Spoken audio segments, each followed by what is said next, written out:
to mention my picks. I guess no one picked Varian Red yet, right? Varian. Who? No. Virion? Picked him, right? No, nobody picked him. Do you want him? Oh shit, we live, dudes. Yes. We've been live this whole I time. just noticed we're live. I've just noticed we were live. God Kidding? damn. What? God damn it. We're live. Like, Hello, people, I guess. Hello, everybody. no idea we were live, so this is pretty embarrassing. Yes, we're ready. Why do you think I was Because- telling you to stop? Why do you think I muted you? Oh Christ, no! Oh my god. This- I'm Oh, sorry, I didn't man. have Twitch open, Cricketer. God damn.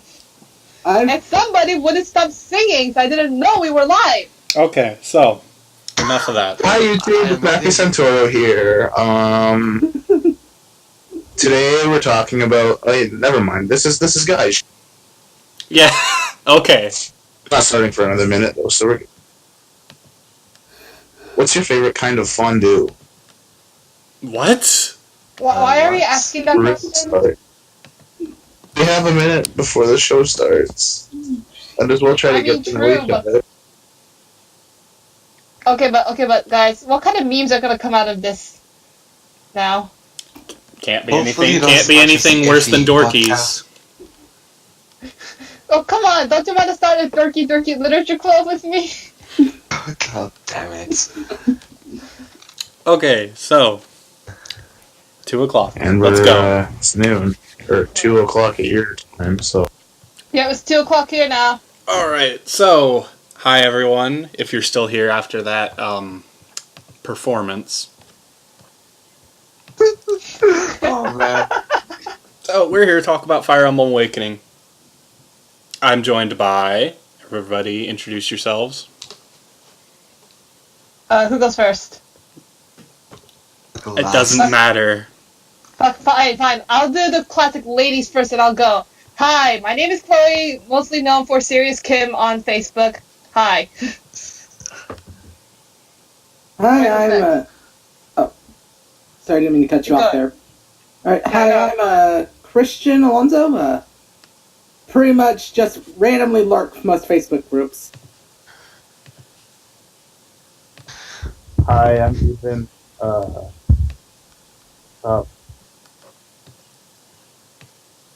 Yeah, that's it. Okay, alright. That's it. So hi, I am the very embarrassing Olivier or Olivier, whatever. I love Fire Emblem. You do get out of here then. I don't know anymore.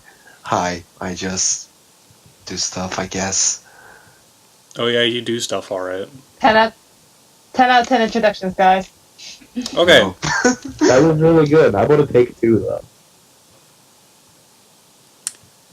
All right. So I'm gonna kind of mediate the discussion a little bit. Obviously, I'll still be participating myself, but to keep this from being the Derail Stones podcast. So before we kind of dive in proper, I wanted to ask everyone to talk a little bit about how they got introduced to the game or discovered this game. Whoever wants to go first can, or I can go first, doesn't matter. Can you repeat that? What did you say about the last part? You kind of cut out there for me. Whoever wants to go first doesn't matter, is what I said. Oh. Okay, I guess I'll go first then. Sure. So, this was the first Fire Emblem game I played. I found out about it from friends when I was a senior in high school.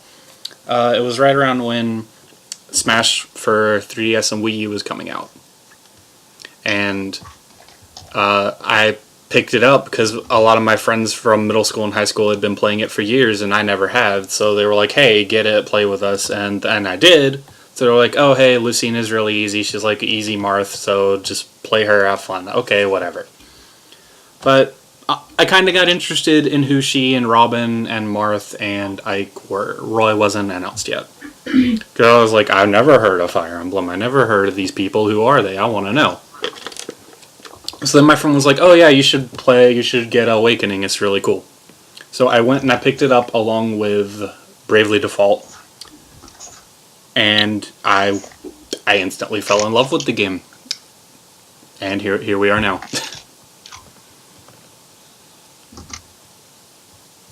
Yeah, I mean, yeah.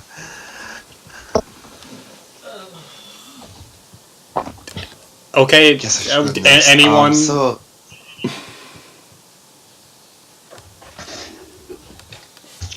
Well, like, you're kind of like, everyone's like kind of sort of cutting off for me for some reason, which is a little infuriating, but oh well. Yeah, it'll actually be easier if you guys all enable this push to talk thing. It's like a... Yeah, It's in your settings. You just press it whenever you want to speak. It kind of makes everyone. Yeah, I know, but like, yeah, I should probably enable it, you're right. What exactly does push to talk to? just go to your group settings and, like, click it. And you just hold the push to talk thing and to say your thing. So we don't get a whole bunch of people saying one thing at once and then being able to hear me. I guess I should go next. Go on. Alright, so, I got into Awakening because it all started when I was, like, playing, like, Smash, of course. Like, I played since Melee. I've been maining the hot anime dudes because I was a thirsty little middle schooler back then.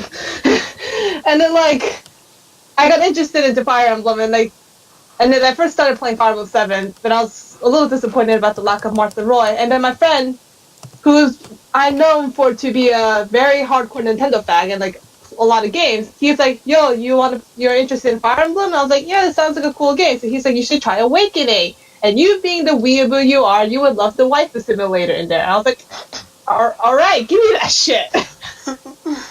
And that's how I got into Awakening. Nice.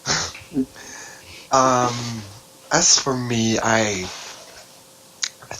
basically how I discovered Fire Emblem is that, well, it's very simple actually. I just like one thing I really like to do is to just search up online for all sorts of games, just to discover new stuff to play and whatnot.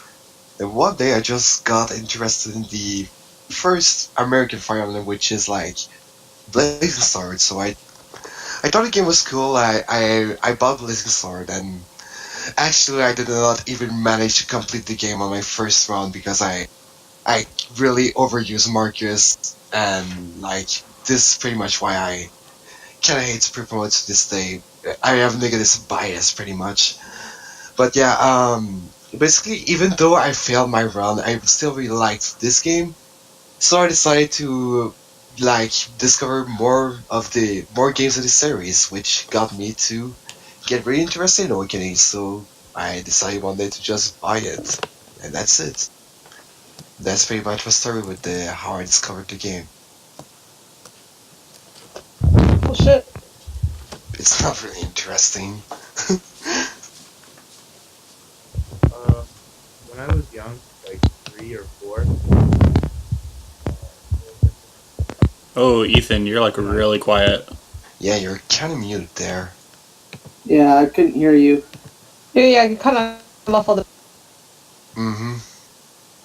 Just give me 1 sec. Okay, there we go.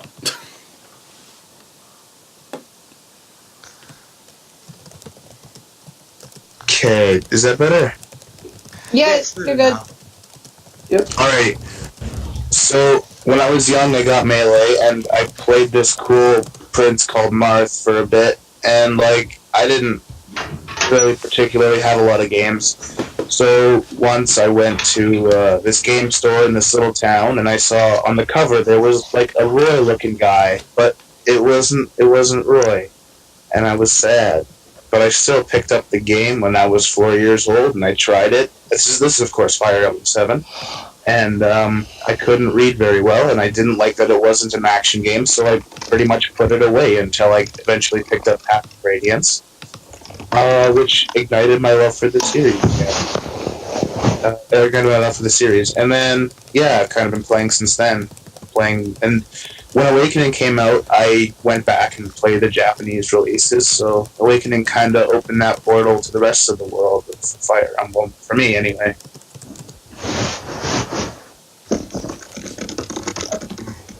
Is it my turn? Yes. I guess so, yeah. Alright. So, pretty much like how I got started with Fire Emblem, like, was a complete accident, to be honest. Like, one of my family members used to do a lot of gambling, and, like, they used my, like, fortune cookie numbers for Kino, and if they won, I got half their winnings.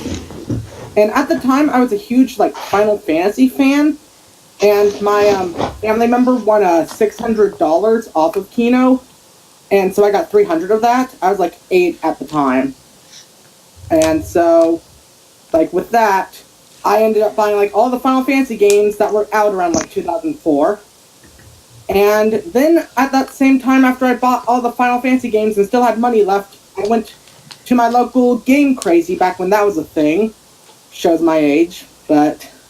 And I saw Fire Emblem there, but I misread it as a Final Fantasy game. Oh, wow. Okay. Yeah, god damn it. Which Fire Emblem was this? Fire Emblem 7. Oh, okay. Fire Emblem 7, and so I picked that up, put it into my Game Boy Advance, and started playing it, and I fell in love. Like, and then, like, I don't remember how long it was after that, but then Sacred Stones came out, and pretty much I never stopped following the series until, like, but I wasn't really internet active until, like, 2011 for it. And didn't even know Awakening was coming until, like, a month before release. And then I just saw Japanese footage of that game, and was like, oh wait, it's got a 3DS, it's coming to 3DS? I need a 3DS for it. Nice. Just That's casually basically- buys a 3DS. Well, actually, okay, it wasn't a month, it was like 2 months before, the game came out, and I coincidentally got a 3DS for Christmas, even though I, Hey. yeah. So, it was just lucky circumstance, and so I also got the game the day it came out, skipped school for it to play it, too. Like I do for every Fire Emblem. Alright. So I guess I'm the newest one here. Okay.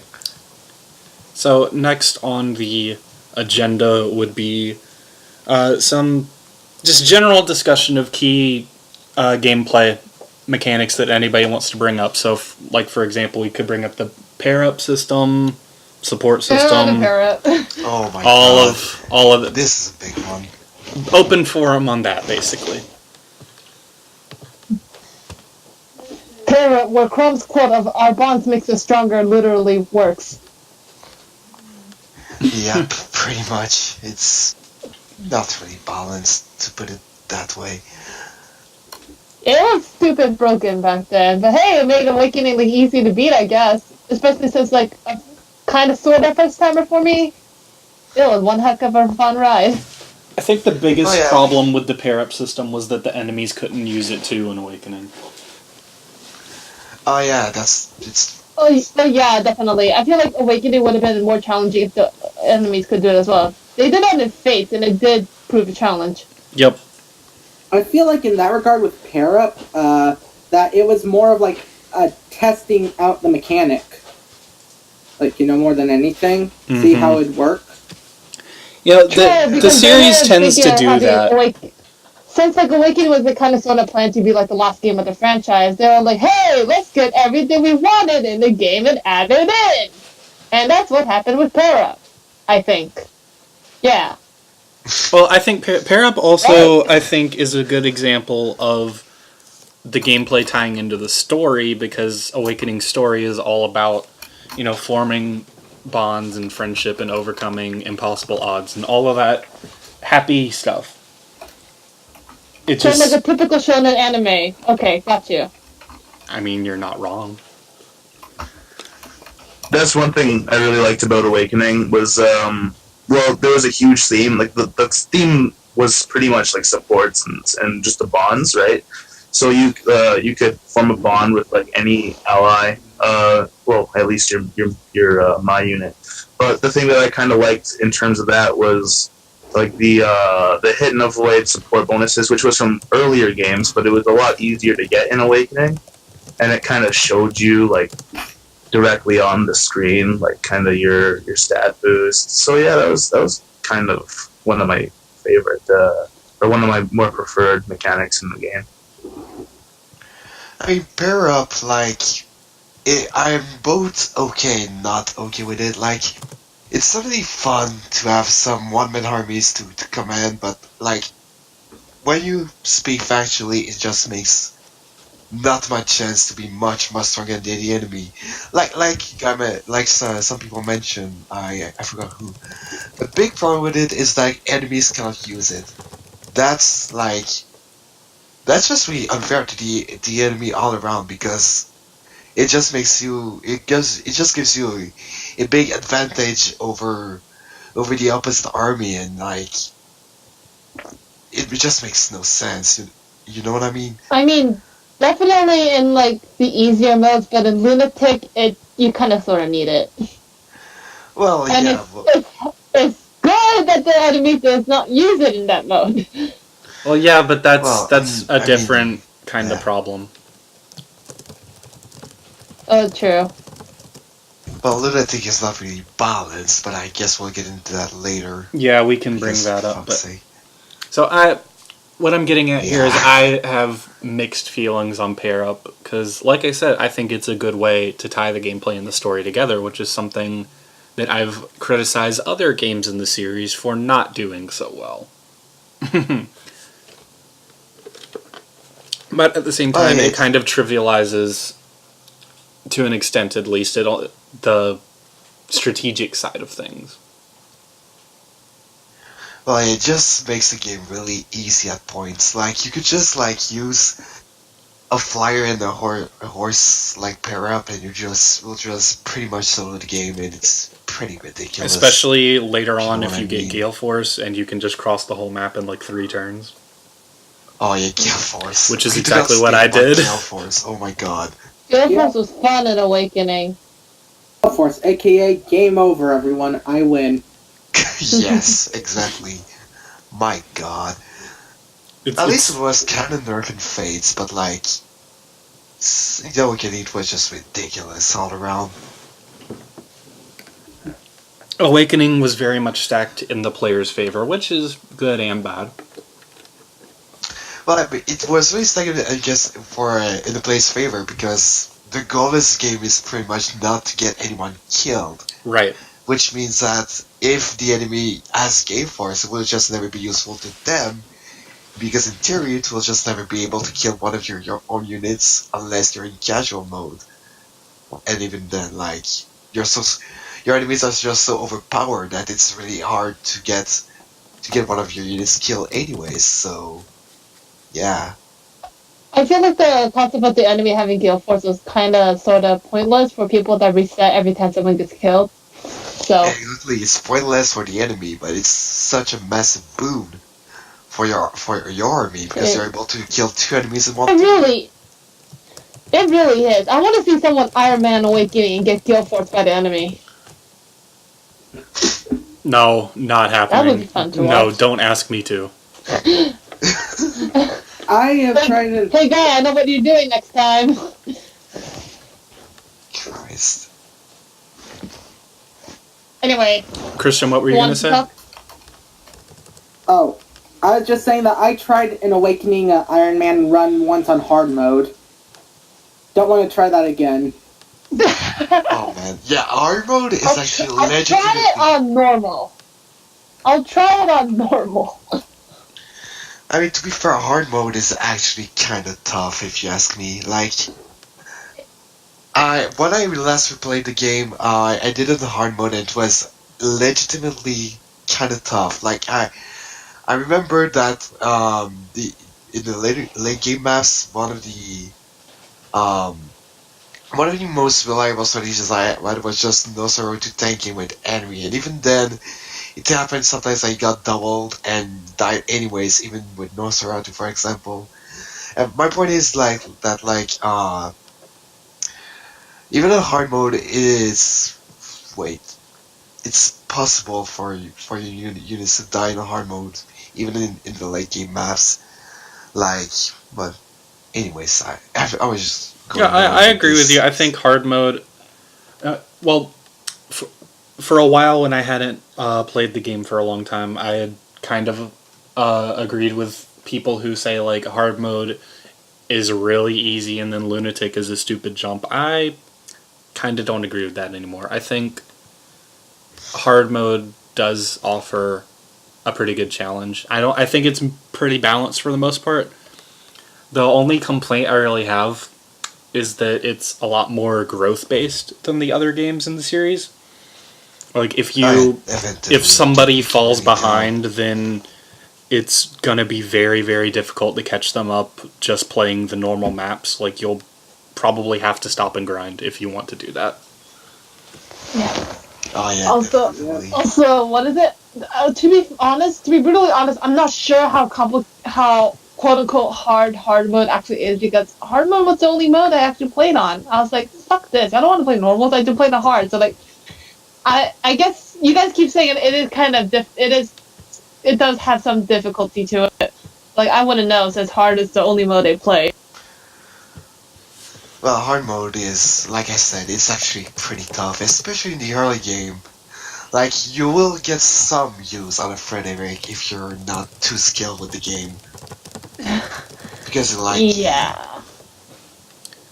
I can agree with you. Speaking of grinding, though, how do we all feel? Oh, grinding? Good question. Personally, I think it's good that it's an option, because Awakening tried very hard to be accessible, to be open, so that even people who had never touched a strategy game before, would be able to sit down, enjoy the story, get to know the characters, all that kind of stuff. So I think for those who are, more versed in the older games, hey, you don't have to grind. But if, you're a newcomer like I was when I first picked up this game, and you want to approach it more like a traditional RPG or just chill out with it, the option's there. I don't see the harm in including it as an option. Yeah, as long as it remains optional, I'm fine with it. Like you said, it was pretty much a given that we would include grinding, since they really wanted to make the game a commercial success. Since I think most people here know the story that Awakening was supposed to be the final game in the series if it sold below, I think, 250,000 copies. Yep. I think. Yep. Yeah, 250,000. Which is a really low bar if you think about it, but go on. It's not much, but like if it's lower than that, it will be the last game in the series. So I think the developers really wanted to make the game as accessible as possible to everyone, which is pretty much why grinding was kind of necessary to make the game so that, like you said, newcomers could just jump right in and have fun with it, and maybe just make so that review site like IGN and GameSpot and whatever give it a better score because it was more accessible to all kinds of players. Use your lower level guys to weaken the enemies and then have Frederick kill them. No! Oh my, stop! God damn it. That was a mess.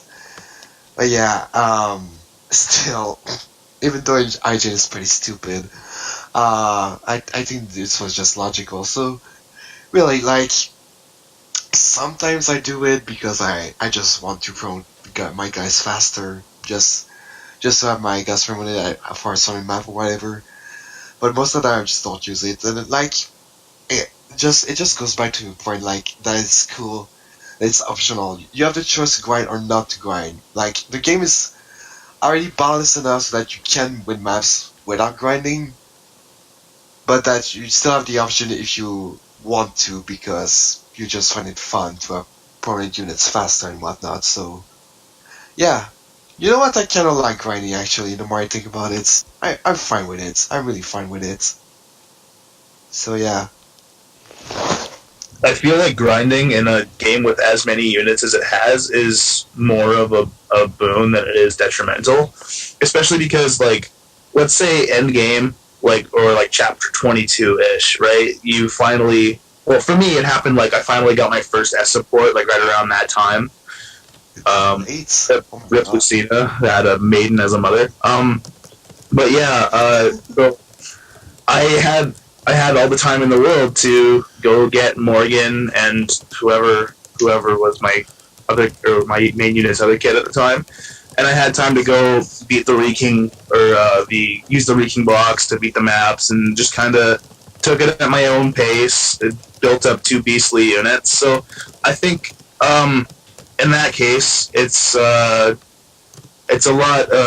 It's like I said, it's more of a boon. You can have more diversity, more options with your choices. You won't, for Awakening especially, you probably won't use the same group of units more than once in multiple playthroughs because of the option of grinding, which I find really good. I find that using the starting game units more throughout the entire game is fun, but then going back and using Facilio and Flavia and those ones that you wouldn't have touched prior, just or the child units that you didn't know existed. It helps the replay value of the game and makes it a lot more engaging.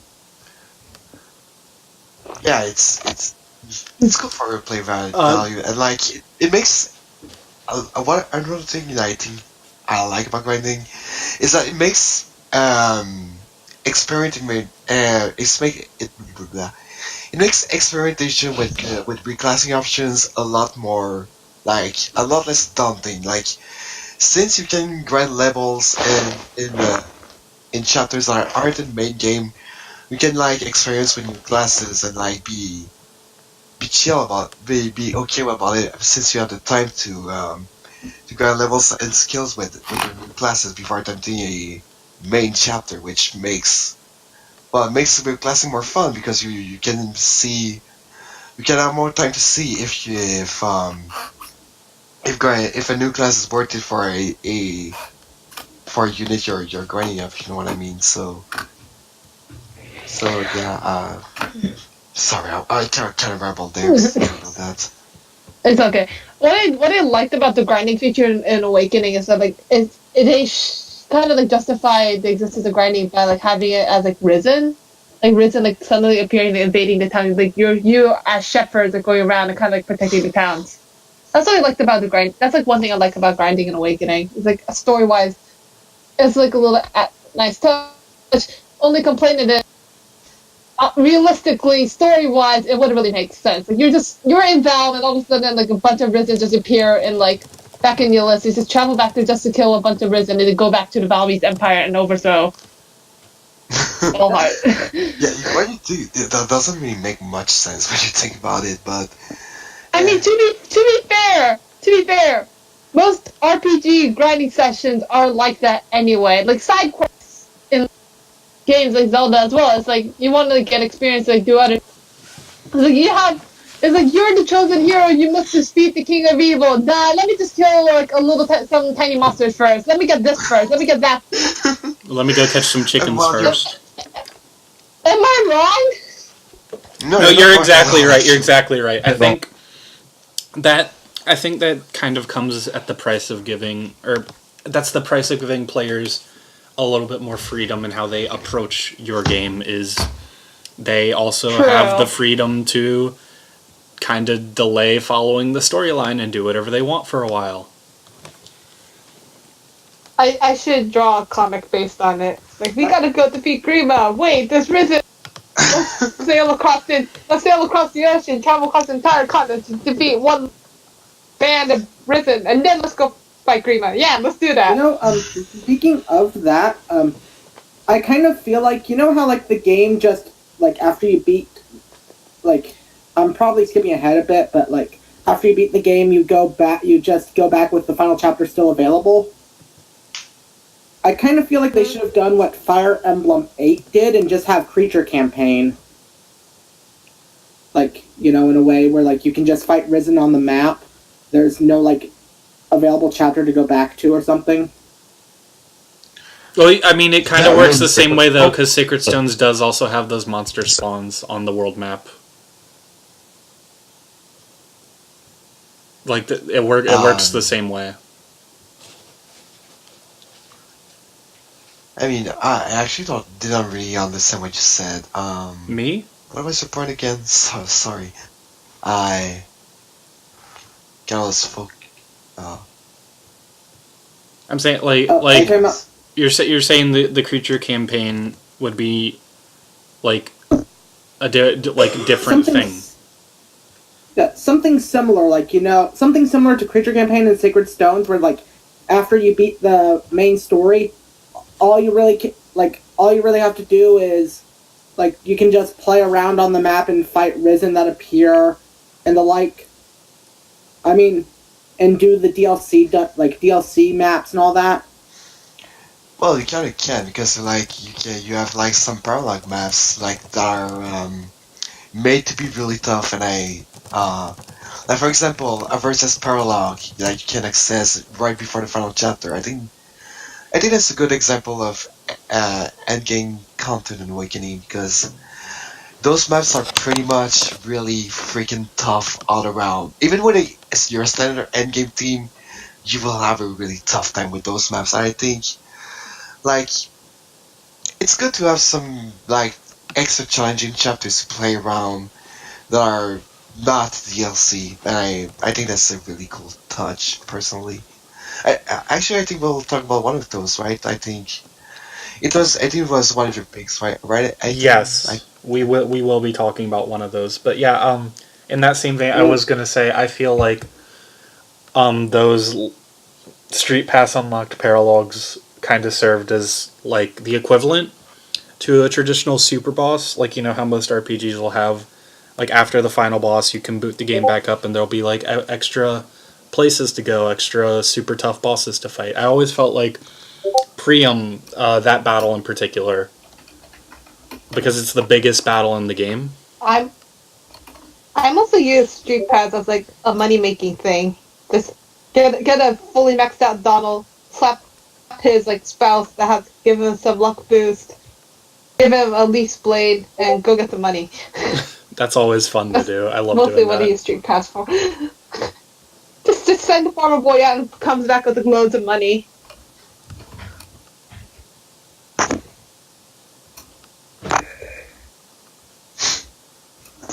All right, next discussion point. What about reclassing? I wanted to bring this up a little bit too because we were talking about the grinding aspect and how that lets you kind of play around with who you use and how strong they get when, and all of that. I kind of brought reclassing a bit earlier, so reclassing.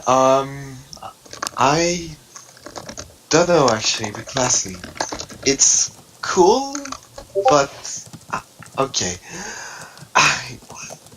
Let me get my thoughts for a second. Reclassing.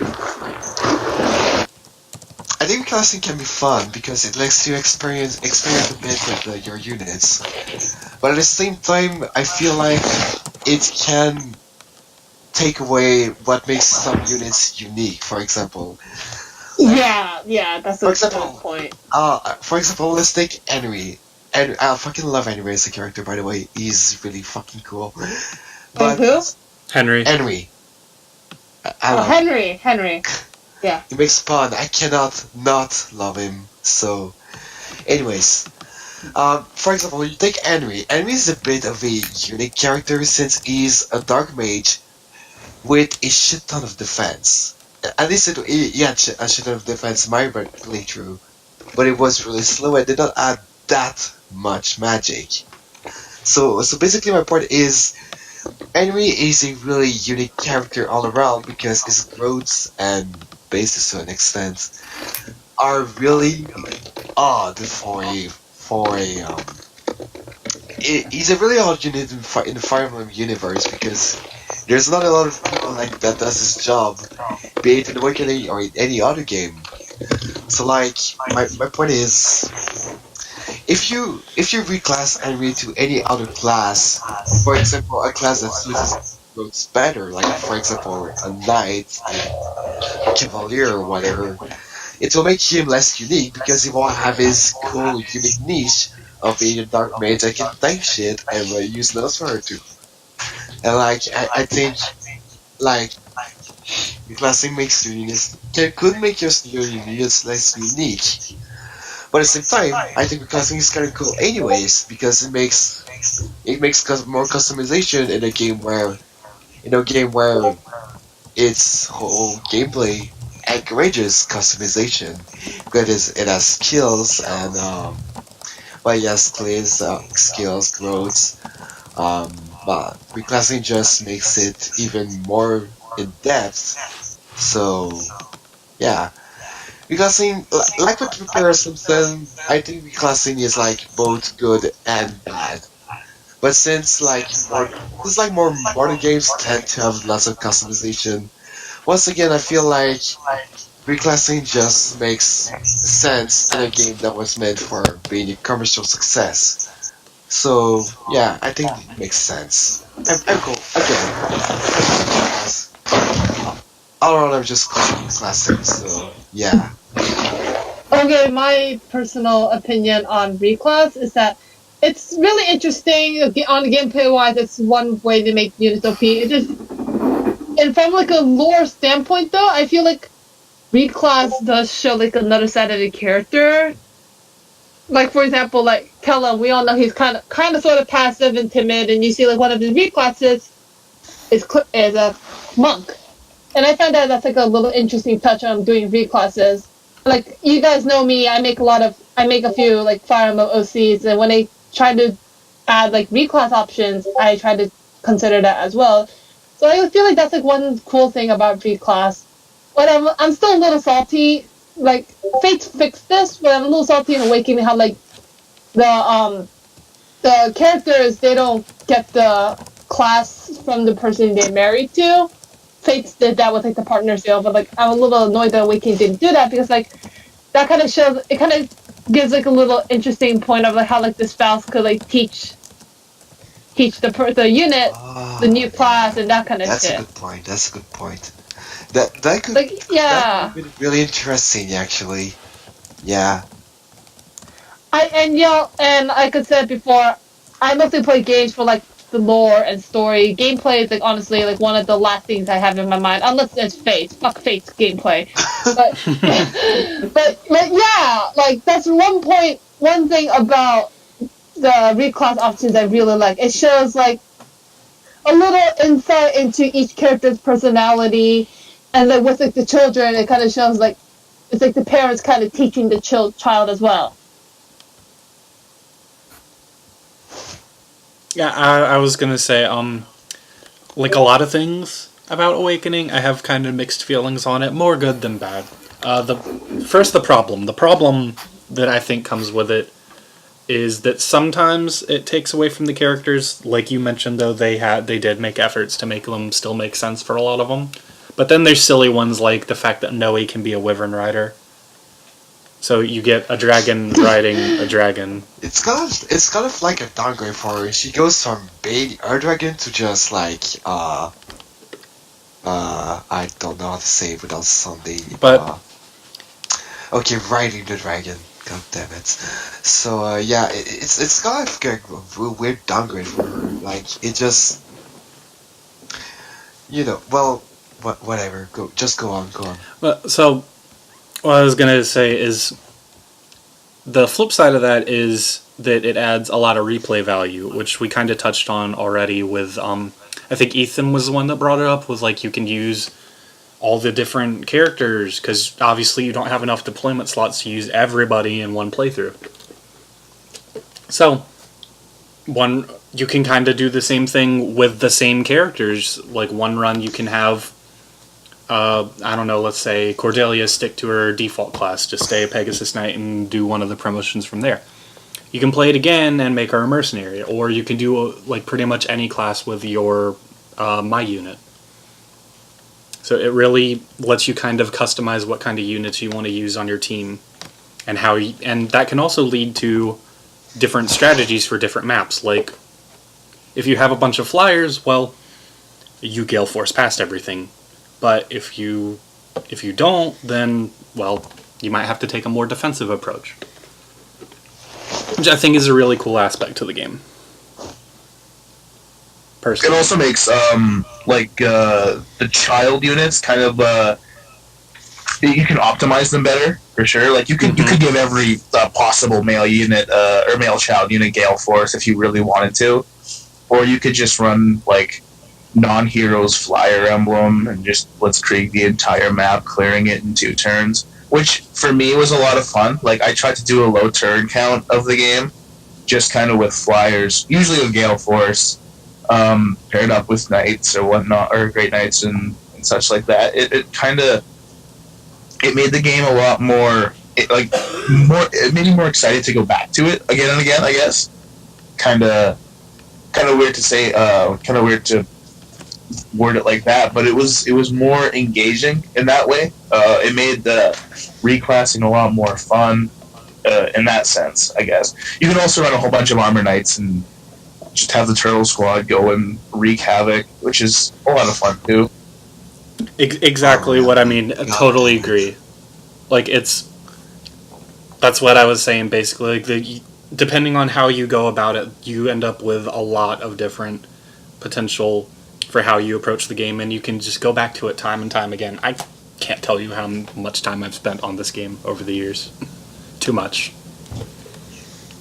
Oh yeah, I could share a screenshot after. I have, I think, like 1,200 hours on Awakening, just because of the amount of times, like the replayability of the game is astounding, really. It really is, because one thing I like about like Fate's Awakening is that like the replay value. You have so much to experience, and you have like all these classes you can experience, all these different pairings. Like it's like so. I know like some people didn't like Echoes because of the lack of replay value, because it is so static and like there's barely anything you can do. While Awakening Fates, you have this whole entire world in front of you, all these characters with like the potential to make them with different classes, especially the children units, because you can have Robin pair up with any of the waifus, and then like all the children can get access to every accessible class. Just to add a little bit something about Echoes, it's true that it does a bit less replay value than both Awakening Fates, but at least Echoes did add the 3 villagers, that can start in a different class at the beginning of the game, and even then it did add some pitchforks for you to use to reclass, I don't know, Lucas to a Cavalier or Volvo into a mage, or I don't know, like, it did add you the villager pitchforks to customize a bit your units, but yeah, Awakening Fates still definitely add more replay value than Echoes, just because of how it add more reclassing options. Anyways, that was just my whatever. That's a big part of it, but I also feel like it's somewhat of an unfair comparison because of a lot of the other games in the series, like Thracia, Shadow Dragon. Like you could reclass, sure, like in Shadow Dragon specifically, but like you're locked to 40 levels as opposed to, well, I guess I'm kind of going against my own point here that I was trying to make. Let's use a better game as an example, like Fire Emblem 7, right?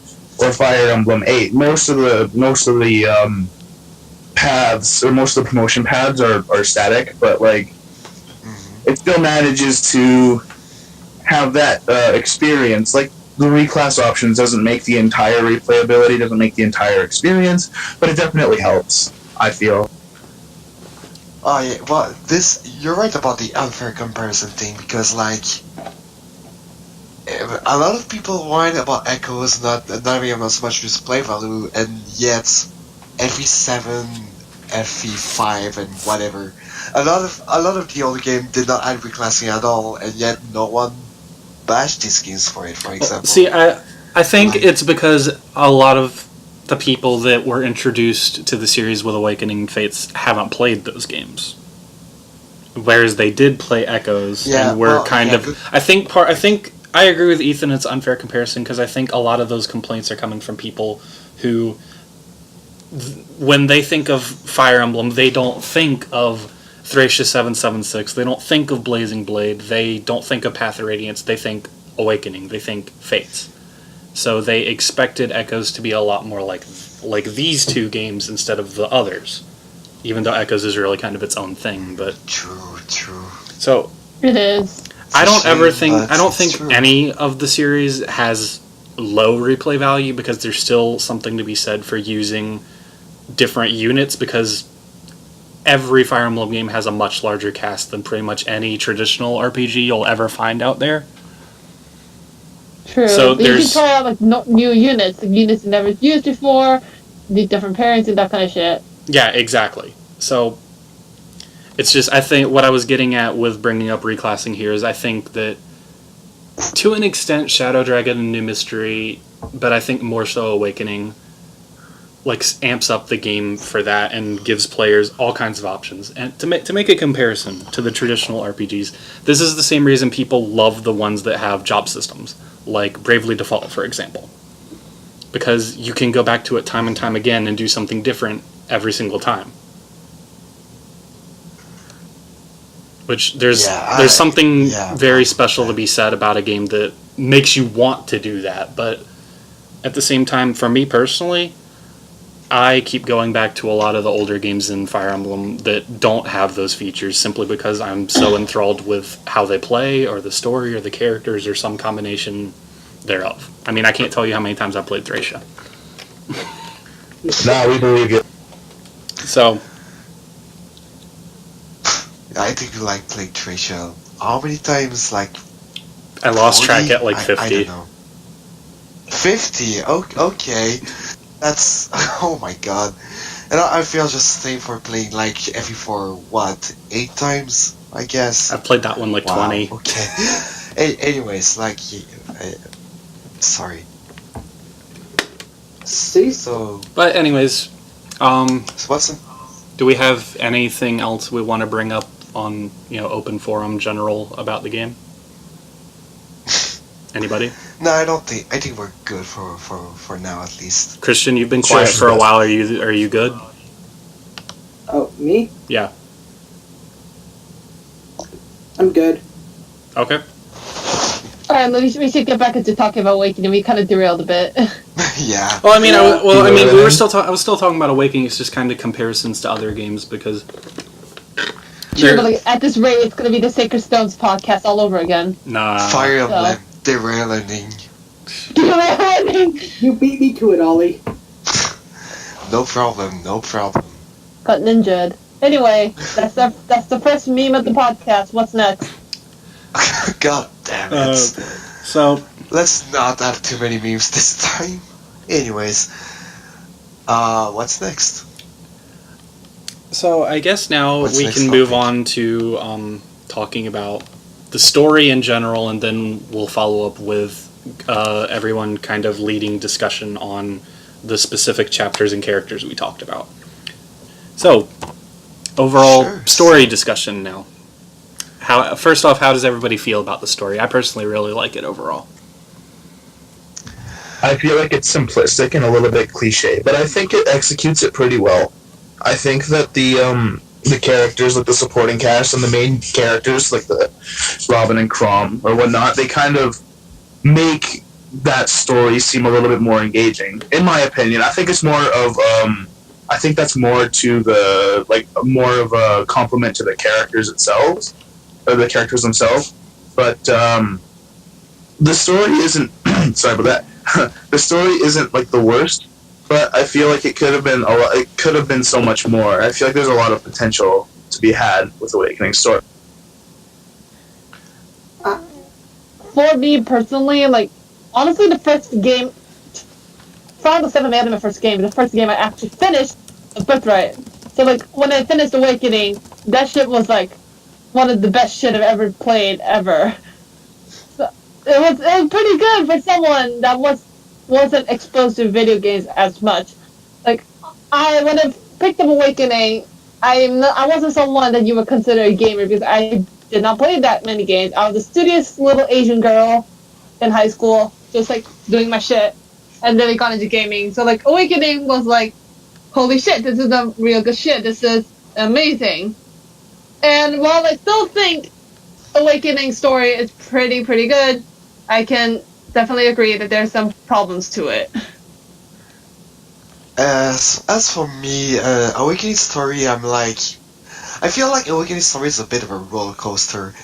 The first act, of the game, which is with Gangrel and the famous scene, shall we put it that way? I think this arc is actually great. Where we really see, yeah, wait, I'm really terrible at this. Like I think the first arc is great. I think Gangrel is a great villain, one that is really entertaining to see, and it just really carries the whole arc with him. And it's just like it's just a really good it's just a really good story to read. This second act is like this story is like a bit. The second act is a bit hard to describe because while you could say that the story of this arc itself is a bit generic, it's just a conqueror that wants to really dominate the world. I think the man behind the conqueror Wallard is actually kind of interesting. Wallard may seem like a villain that just wants to dominate the world, but from what I understood, he kind of did so to prevent a bigger disaster, which is the Revolt Grima and shit. So I think like Wallard as a whole is really interesting. He's pretty much what saves the second arc from being kind of boring. So props to Wallard. I think he's really cool. As for the final act, the one with Valor and whatnot, it's just like kind of cliched. It's just like I want to revive Grima so that the war falls to Doom and whatnot. We've heard this story a lot of time, but it's just gone old. So I think like Awakening Story is just like it's great. Then it's just alright. Visual color on. So yeah, it's overall though I'd say Awakening Story is not bad, but it could have been better. It could have like have more original themes to it, if you know what I mean. So yeah, I think I said everything I had to say. I tend to agree with that. I think the first arc in particular is the strongest. I think it's a very good story. Oh, definitely. For that, I'm kind of neutral on both.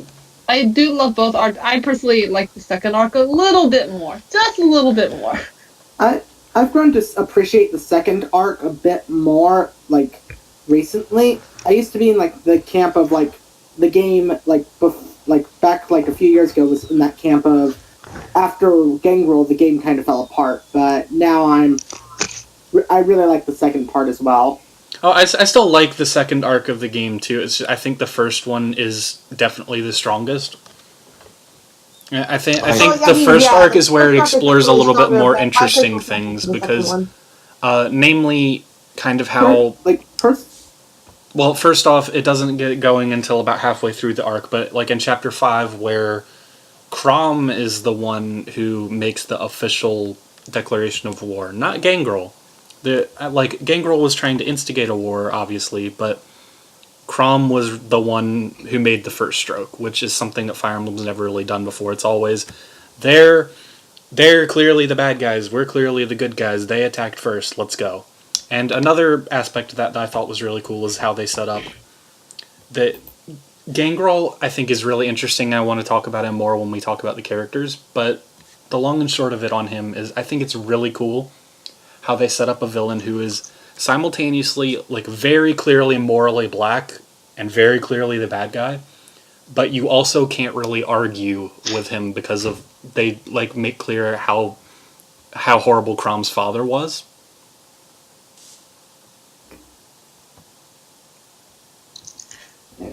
So that's part of why I feel like the first arc in Awakening is so strong.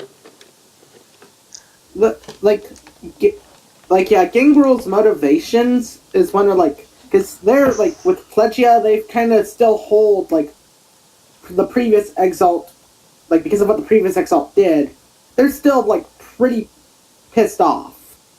So, you know, Gangrel, I'm trying to word myself, I'm really bad at that, sorry, but, yeah. It's not making me any better, so... Yeah, so, like, they're, like, So so Gangrel and Pledgia are still kind of pissed off, and so Gangrel uses that to like wage war against Elise, and he's kind of rightful to do so. Like, yeah, that's exactly what I mean. Like, you can't argue with him about it, but at the same time, like, yeah, he's clearly the bad guy. Well, yeah, but like you said, like he did have some sort of reason to do it because what I remember, Elise did do some evil stuff to Pledger in the past, which means that Gangrel did add a good reason to quote unquote take revenge on Chrome and his army. So yeah. It's at least Gangrel is not like he doesn't just do it for power, he does it for some sort of revenge, which makes him not completely black, but he's not like deep or anything. I like Gangrel just because he's entertaining, not necessarily because he's like complex like Arvis or anything, if you know what I mean. So to make a comparison, because I like making comparisons, I liken Gangrel to Kefka from Final Fantasy VI. Kefka, oh my god! Because yes. they both like just have that like glad I'm not the only one that maniacal laughter to them. Kefka. Who is that again? From Final Fantasy VI. I'm drawing a blank. The main villain in Final Fantasy VI. Oh yeah, I haven't played any, so I wouldn't know. But yeah, so like because they both have that like maniacal laugh that's just so iconic to their character, and they both are. How do I put it? They both have this really weird charisma to them. Like, you guys know what I mean? Like, you can't. I don't know how to put it. It's easy to cheer for the bad guy. Yes, exactly. Yeah. Like, I really just like them, even though the game is telling me I shouldn't. They're lovable, but you also hate them. Exactly. Yes. Like I think you just love to hate them in a way. Like you know that both Kefka and Gangrel are terrible person with terrible morals and whatnot, and you know they're just pieces of shit. But each time you see them on the screen, you just love to see them because they're so goddamn entertaining with their dialogue, their voice speech, the thing they do. They're popcorn villains. I'll call them that way. Popcorn villains. Yeah, that's a good thing.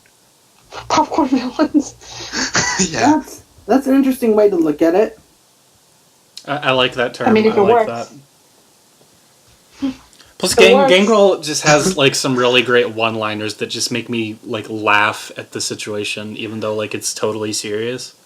But it doesn't take me out of the game. It's this weird like hodgepodge of feelings that I get out of this game. Well, I mean, yeah, the game. Sorry. No, go on. Oh, the game, I find, especially in the first arc, I feel like they try very hard to make him more threatening by taking everything less serious. It kind of ties into his appearance as a villain. Like he looks like a clown. I think he looks like a clown. Like he's dressed like a fucking clown, but he has these wisecracks or these one-liners in the worst situations, like talking about the salty tears, right? And the and he'll hang up Crom's tongue near his sister's corpse in his I can't remember his castle. I can't remember exactly where he said he put the corpse. But he takes the war really seriously, but he takes himself not seriously at all, which I think is really a likable trait for a villain like him. Like one that's driven with revenge, one that wants, retribution for what Crom's dad did to his country. Exactly. Which, in my opinion, makes for a great villain. Exactly. So that kind of spilled all of the character thing on Gangrel, but to kind of rein back into the story, so that was kind of the big part of the first arc that stuck out to me. And for the second arc, I found I felt like Walhart was a really good villain too, for totally different reasons. Because like he's totally serious and he has a very strong presence. Like he's talked about, he's mentioned by name before you ever actually see him. So when you do finally see him and see just how like intimidating he looks and how powerful he is, it really hits you. I think some people mention that some people think his design is actually kind of goofy. But for me, I think just to see him in full suit of armor, which a lot with the spikes, the motifs, and the armor, it just makes him look like really like a complete badass all around. I think Valhart looks. I honestly agree with him. He's like completely decked out in all that armor and just the look on his face, like how the Kozaki drew him in general, it makes him look extremely intimidating. And the fact that his eyes are just like plain white just like adds to that as well. Yeah, I agree. Like he's the OG lobster in the Final Awakening. He does have a little weird design, but like all around intimidating badass motherfucker. Oh yeah. Wait. Fun fact about Walhart. I actually never knew he had hair until like a few months ago. Wait, yeah, I thought he was bald. He has hair? Yes, he has hair. What hair? You're lying. White hair. You're lying. I'm gonna look this up. Wearing white hair. White hair! What is white hair? Yes, he does. Whoever married him, Morgan gets white hair, even though the white hair is probably from old age, which I find hilarious. A good touch, like lore-wise, would be green hair, because he's a descendant of Alm, apparently. Yes, he is. Well, he's also. Rudolph had white hair, but then again, so I guess not. But like, yeah. How did you not notice that was hair? I also would like to point out that he's also a descendant of Rudolph, and Rudolph did have white hair. That's what I just said. Yeah, white long hair too. Yeah. Oh, you're right. He does. Wow. Yeah. Hey! At least we know Basilio gets black hair. That's hilarious. It is. I mean, they kind of actually give that hint with Basilio's hair with his beard. Wait, did he have a beard? Yeah. On, I'm having a Mandela effect right now. Hold on. Who has a beard now? Basilio. Oh, wait. Holy shit, he has a beard! Yeah, Basilio has a beard. I just had a major Mandela effect right now. God damn, he has a beard. We were supposed to replay the game for the podcast. God damn it. I replayed part of it, I seen Basilio, I just did not notice he had a beard this entire time! I can confirm he has a black beard, a small black beard. Yeah, it's more like a goatee, I guess you would call it, but it's... No, it's not a goatee. If that's a goatee, it would stick out a little more, but no, this is that's stubble. Kinda. But still, I'm sorry if I derailed anything. It's okay.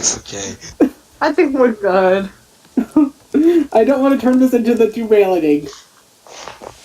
Alright, let's move on. Enough about hair. Oh, jeez. Who brought that up? Ollie, you did it. I blame you. God damn it. So, anyways, back on track. So, I guess I'll open the floor up. How does everybody feel about the second arc specifically?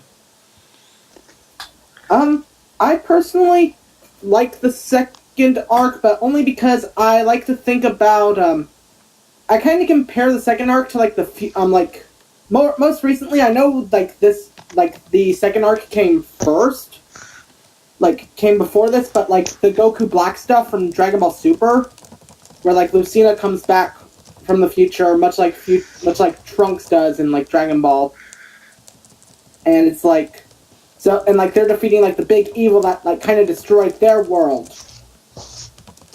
I'm a huge fan of, time travel stuff, so when all of that got revealed, that kind of hyped me up for the game. Nice. But it's good for you, but anyways. Go. But, yeah, I'm sorry, I'm having a hard time wording myself. Don't worry Keep about it. It's okay. It's okay. Yeah.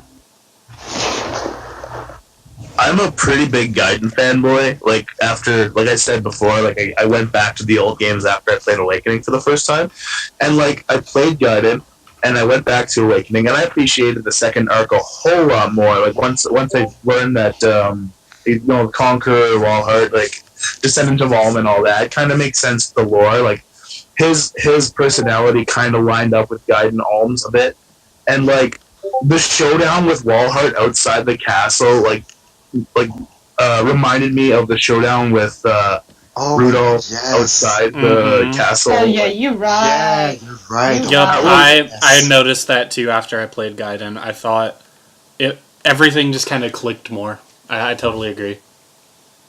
That was like one of the best touches of the game for me because it made it feel a lot like it. The game does a lot of callbacks to older games, and that one was like one of the coolest ones for me. Like it was like.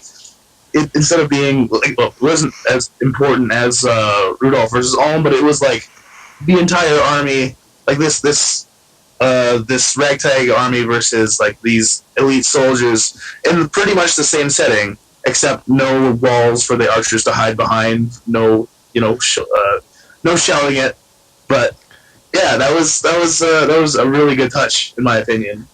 All of this archers.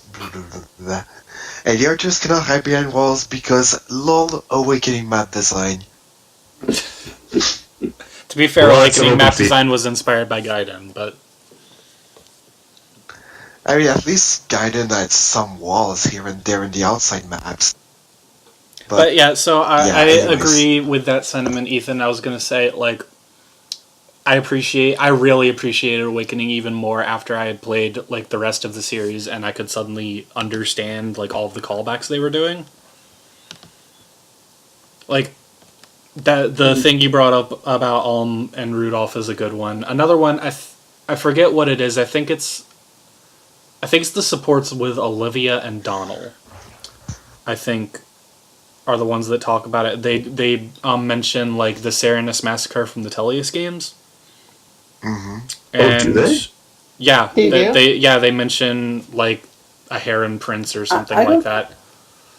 I don't remember exactly how it goes. They talk about a tale that is pretty much the exact same thing as Serenus Massacre, but like they don't directly. Well, they don't say it by name, but I'm saying like that's what they're calling back to, and like how Sully installs supports, they compare themselves to Cain and Abel, and Tiki talks about Marth because she knew Marth. When I first played the game and I saw that, I was like, oh, that guy from Smash Bros. I don't care. After I had played... Sorry, I wasn't... After I had played Shadow Dragon and Mystery of the Emblem, I was like, oh, I like Marth. That's cool. I wasn't really listening for like the past couple seconds. My body was kind of bothering me right now. Sorry. So what were you saying? I was just kind of rambling about all the callbacks Awakening does that I can remember that I appreciated. Another good detail, since we're talking about the arc specifically, I thought it was cool how in the final few chapters, where like you're going to the Dragon's Table and confronting Grima and all that. One, I thought it was cool they brought the Dragon's Table back because that was a really cool place in the Arcane games. Two, I thought it was cool. What? The Dragon's Table. Ah, yeah. Two, I thought was really cool. I think the Dragon's Table is just a cool looking place. It is. Actually, like the maps in this part of the game, they look cool. I don't know why. They just feel like nice to the eyes. I don't know. So I was going to say though, I liked how it's chapter 22 that has it. They have the Dead Lords from the Yu-Gi-Oh games, and some of them are using holy weapons. I love how they just. You must have loved that callback. I think I'm going to talk about that one later. That could be fun. That was I loved that callback. Just, I mean, I never that map got me interested in playing Fire Emblem 4. Oh fuck yes. Like, that's like because I actually only knew about the American releases before Fire Emblem 4. Like going a bit off topic of like the story. So like I only knew about the American releases, so like the Street Pass stuff helped with that, and then this chapter made me feel like I needed these guys existed before, like the Dead Lords, so I had to look up into that. Mm. Well, that's nice. That's nice, Yi. Yeah. Plus, you know what we didn't talk about the Street Pass stuff, like how you can summon phantoms of characters from past games in the series and like use them. Well, I think this is a cool touch, and because well, at the time of the development, people did not really know if Awakening was going to be the final game or not. So I guess they just threw in lots of cool references to the past game of the series, like how you can get with some weapons of the series, like the Boogie, the Deer Vein, the S-Ones or whatever. So like, I think like the Street Pass unit just reinforced that feeling that we're gonna celebrate a bit how much the series has, well, we're gonna celebrate the whole series and celebrate how much how much that's changed. I think the Street Pass units are a cool touch to that. And what's cool is that these units even have unique skills to them.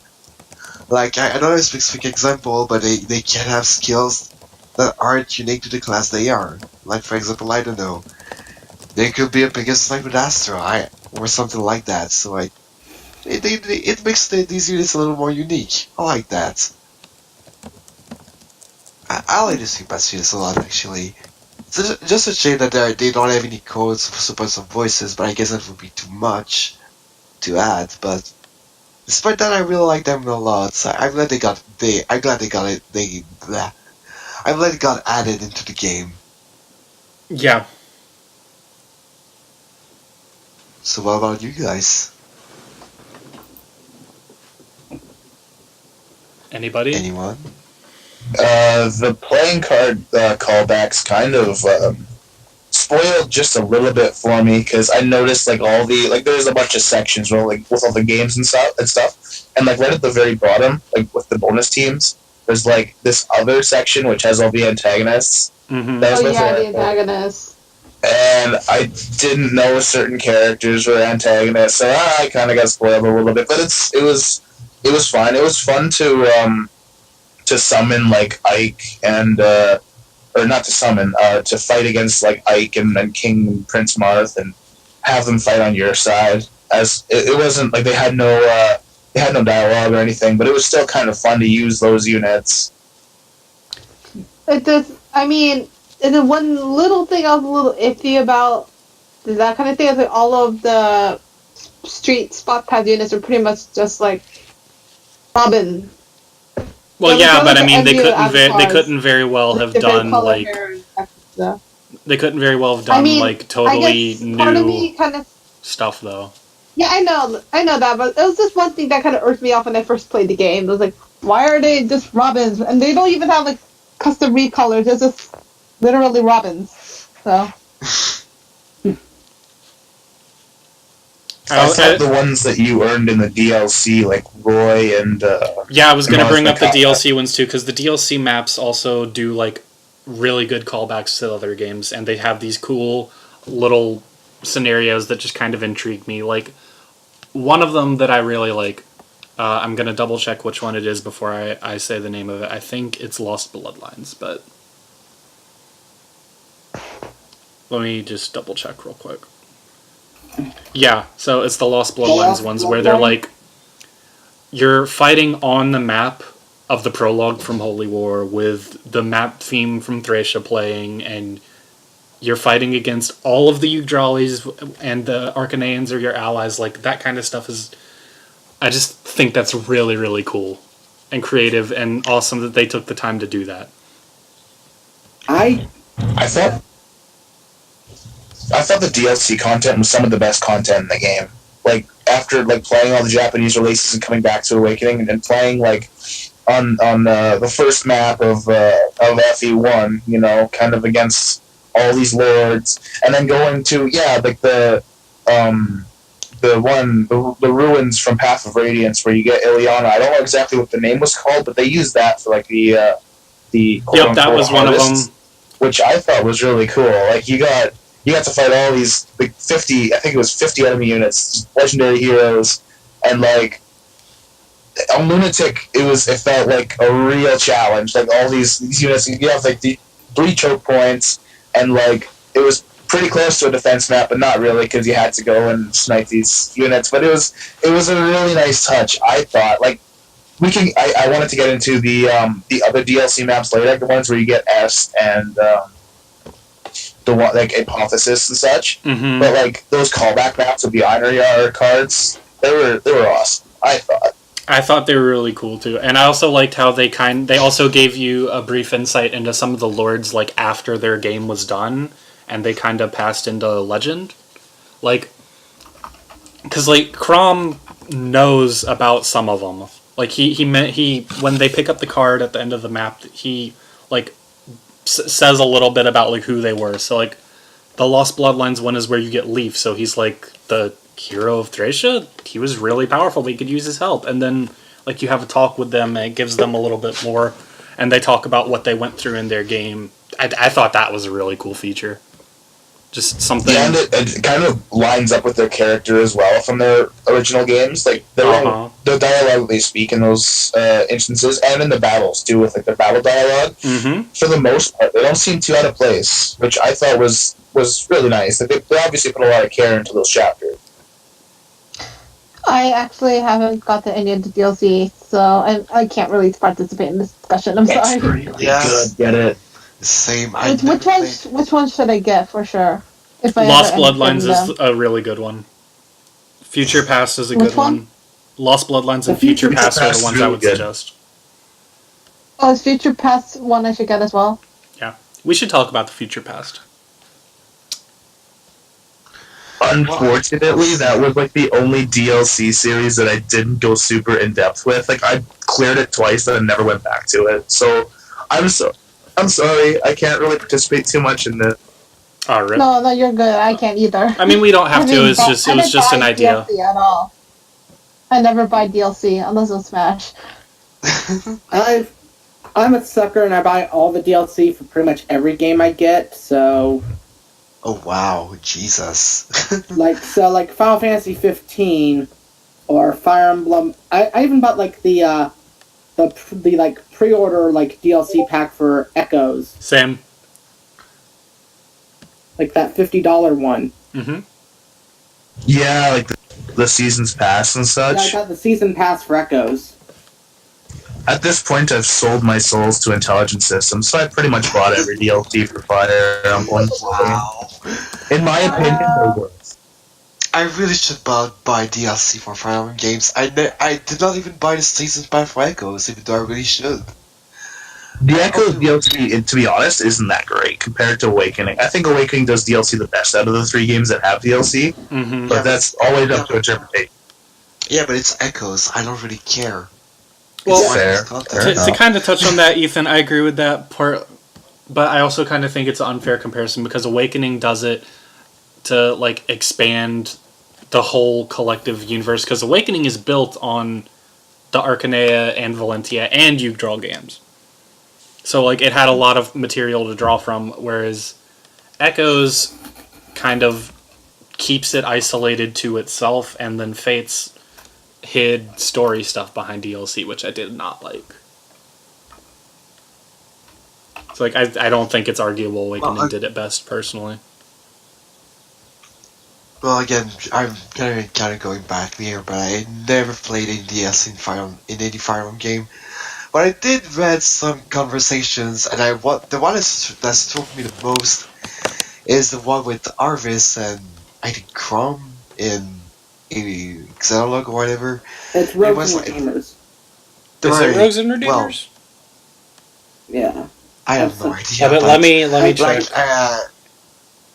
Like I read that one convo, and I think it was like really, very interesting because basically I recall Alvis and Chroma were just kind of sharing their view to the world, and at the end of the conversation, Chroma was like, Arvis is treated as one of the greatest evil in the JoJo history books, and yet, was he really that bad? I think that was a really interesting touch. I really like this comic just for that one line at the end. I thought it was really, really cool.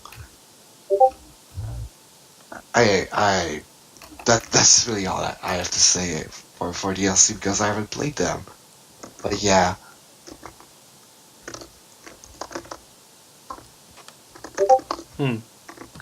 So what's the next topic then? I guess now we move on to where everybody brings up the one chapter and one character that they wanted to like focus in on and explain why it stuck out to them. So I think we should do it like in chapter order. Okay.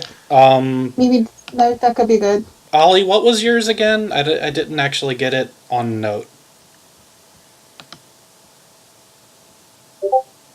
Ollie? So who's goes? Oh, okay, you sent it in the chat. Okay, so then first chapter order would be you, Chloe, with chapter 9. Hello! Alright, y'all, so I chose chapter 9 on Awakening, which is that one desert chapter with, like, when you try to go rescue Emerin. It kind of stuck out to me because, like, I mean, it depends on which units you use. Like, I guess it wouldn't really affect you guys as much if you chose the right units because the right units for the movement, because, like, you know how, like, when you first enter this level, chapter, map, whatever, you're in the sand area, it's kind of hard to move around unless you were like a mage or a flyer or a cleric, right? What stuck out to me about that one, your units are literally struggling to get your emerald. You can feel the desperation to get them, like, while you play the game. That's one thing that kind of stuck out to me about that. True. Oh my god, this is true, you're right. Like, it is really annoying to do the desert because, well, it's a desert after all. But when you see it that way, it kind of makes sense because you just want to rescue Emerin as fast as you can. And the desert kind of complements that. Right. Yeah, really. Yeah, like, most people talk about, like, how the chapter 10, like, fits the mood. Like, I know one of us is going to talk about it definitely. But, like, chapter 9 does deserve its credits, like, right before, because, like I said again, you can literally feel the desperation you trying to get your emerald. If there's a few problems I have with the chapter, though, personally, is that, like, not exactly gameplay. Like, gameplay was fine, but, like, one thing I didn't really like was, like, how, like, no matter what option you picked, when you get to sacrifice Emerald or not, it just doesn't really matter. It was just there to add for the emotion. I mean, even though well, I'm gonna derail a bit. Even though this could have been really hard to implement in the main game, there's still a problem I have with Awakening in how most, if not all, of the choices you do in the game don't really have an effect on the overall narrative. Yeah, and I thought that was stupid. Yeah, it makes them kind of pointless. Like, it just adds to, like, the emotional aspect of, like, the chapters. It's just there for no reason. Personally, I feel like with the choices, again, like, if I can, like, say, most of what Awakening has done, I feel is trying to set up for, like ideas for later games. Like, you know, I think they wanted to implement a choice system into later games. Possibly, like, Fates, though Fates didn't really do that well either. Like, at least for choices. Yeah. Well, Fates did not have a lot of choices to begin with, except for the first big one. I think the only other one I can remember is Shura in chapter 16, and otherwise I just either forgot or Conquest. Yeah, Fates didn't really fix that problem either. Yeah, but... Well, it did not fix the problem because there's not a lot of choices to begin with, so why would you fix it? I guess. But that is just where, like, because as you said, Chloe, the choice thing didn't really matter. But I feel like, a a lot of, as I just said, a lot of Awakening is pretty much testing stuff. Yeah, true. What it also... Well, it is another thing I like about Chapter 9's lore plot-wise, is that you can see Gangrel's madness expressed pretty well. Like, for example, like the little quote that he says about like how the gracefully the emerald fell or some shit. And Yeah. He's just casually just like laughing. And it shows that like part of Gangrel that we like. We just love. They wrote him well that we love to hate him. We kind of enjoy him as. Yep, I pretty much said that earlier. Yeah. I love, honestly, I'm just good. I pulled up the script so I can read it, but I just loved how we described it, like how disgustingly noble and so lovely a fall. Here I thought death to be an ugly thing. I've never seen one fall so gracefully. Oh my god. I loved how we worded that. Yeah, it's great. My god. Yeah, that's exactly what I said. How Gangrel was a popcorn villain.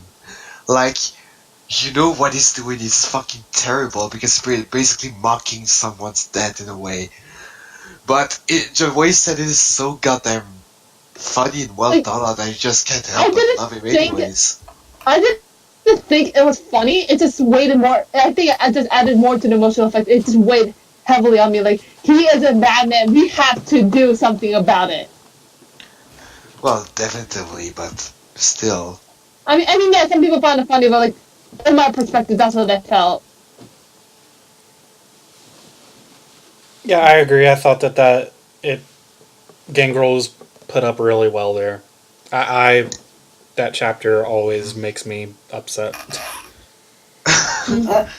It always makes you angry. No, not angry. Angry, definitely. Yeah. Grr. Anyways. So that was chapter 9, I think? Was it? Yeah, that was chapter 9. Who's talking about chapter 10 again? Who's next? Well, I reserved chapter 10 for like a general discussion because I know we all agree that it's really great. So next up would be me, where I wanted to bring up chapter 11, Mad King Gangrel.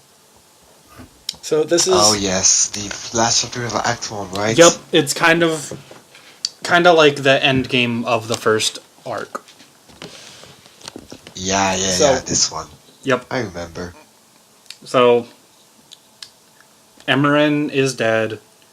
The Elysians and Phyroxy have retreated and regrouped and come back to Plegia to make a final stand, and then they discover,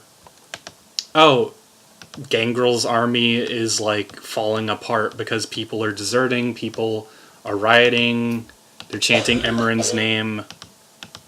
Because the Plegians didn't.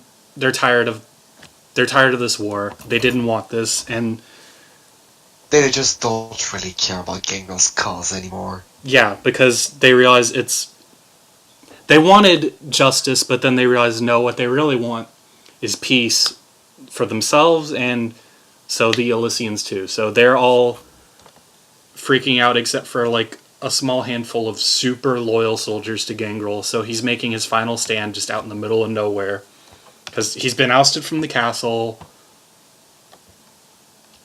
And the map, even though the map is kind of a big open field, it still sets up this kind of feeling of this is it. This is Gangrel's last stand. You have to take him down here. I thought 9, 10, 11 all together just really nailed this, like, crushing atmosphere. Like, I really feel the pressure every time I play it, personally. Yeah. Well, chapter 10, honestly, while I was playing chapter 10, I was crying my eyes out. I think we at least did on the inside, that's... But, I actually... Yeah. Mustafa's a good Camille archetype. Pass it on. Yes. I'm speaking about, like, the whole, like, chapter 9 through 11 stuff. Funny enough, like, going on, like, when I first played like the end of like chapter 9, I was shocked, like the ending of that. Like going like I'm still talking. Crap, words are failing me today. Yeah, end of chapter 9, like what Emmeryn did, and then just the fallout, like really intrigued me. It's like didn't know that could really be that well done in a Fire Emblem game. Because truth be told, before high school, I did not pay too much attention to the stories. Okay. Well, I usually I don't really pay that much attention to the story. I'm more of a gameplay guy, actually. I'm totally the other way It's around. just I've always played games for their stories. Yeah. But like chapter 11, like really like, were you finished, Christian? Or... Yeah, I was finished. Sorry, I lost what I was going for.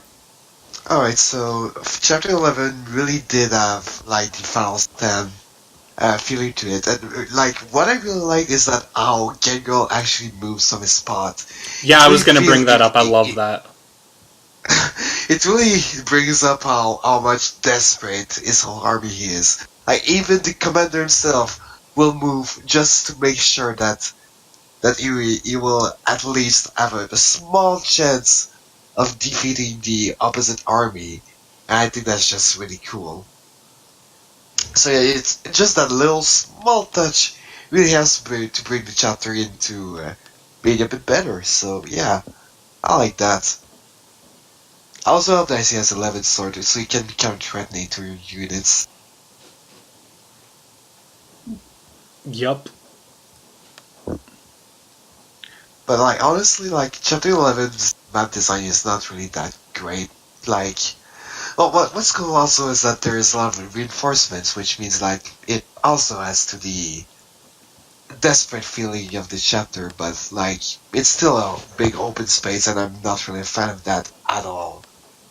Yeah, well, it's basically Awakening in a nutshell. But I agree with that. I think the atmosphere is really where this chapter shines. Because like big open fields don't really make for engaging strategy gameplay, but like I said, I really think that it nails that crushing atmosphere. It really, really does all around.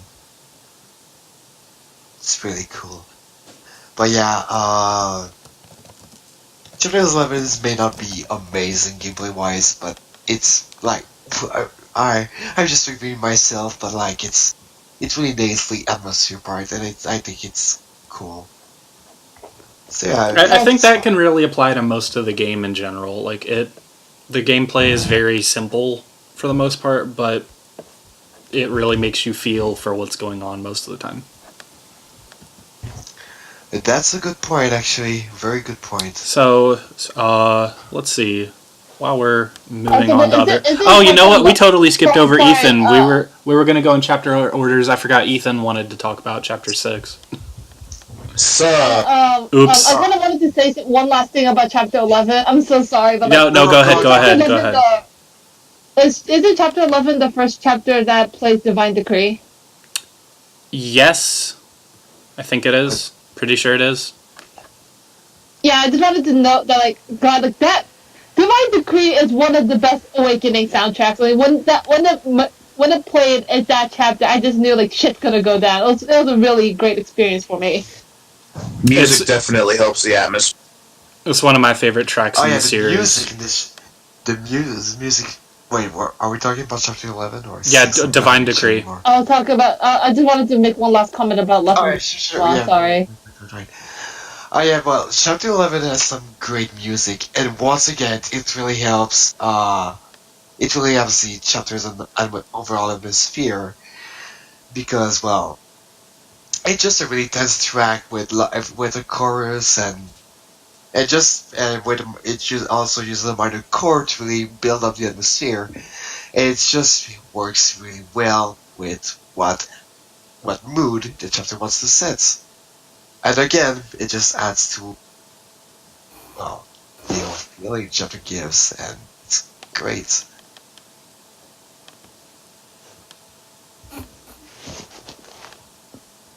All right, so I guess now it's Ethan's turn. Yeah. But I totally skipped over that you wanted to talk about Chapter 6. I'm sorry. No, it's all good. I was actually gone for the last few minutes, so Oh, okay. Well, I hope I didn't miss anything too. no, we just covered 9, 10, and 11 Okay. like collectively. Well, Chapter 6 is probably one of my favorite chapters in the game because, like, I'm a fan of defense maps. Like, a lot of people aren't, but I personally like them because you could just sit there and shell it. Well, I mean, not in the case of Awakening because there are no defense maps in Awakening, but you can usually just sit there and shell it, or you can go out for more experience, kill the boss, get a couple items. So it was a lot more engaging for me in that sense. Also, like, the atmosphere around it, like the danger of Exalt Emerald getting killed, and them sending not only one assassin but an entire army willing to storm the castle and emerge with their head.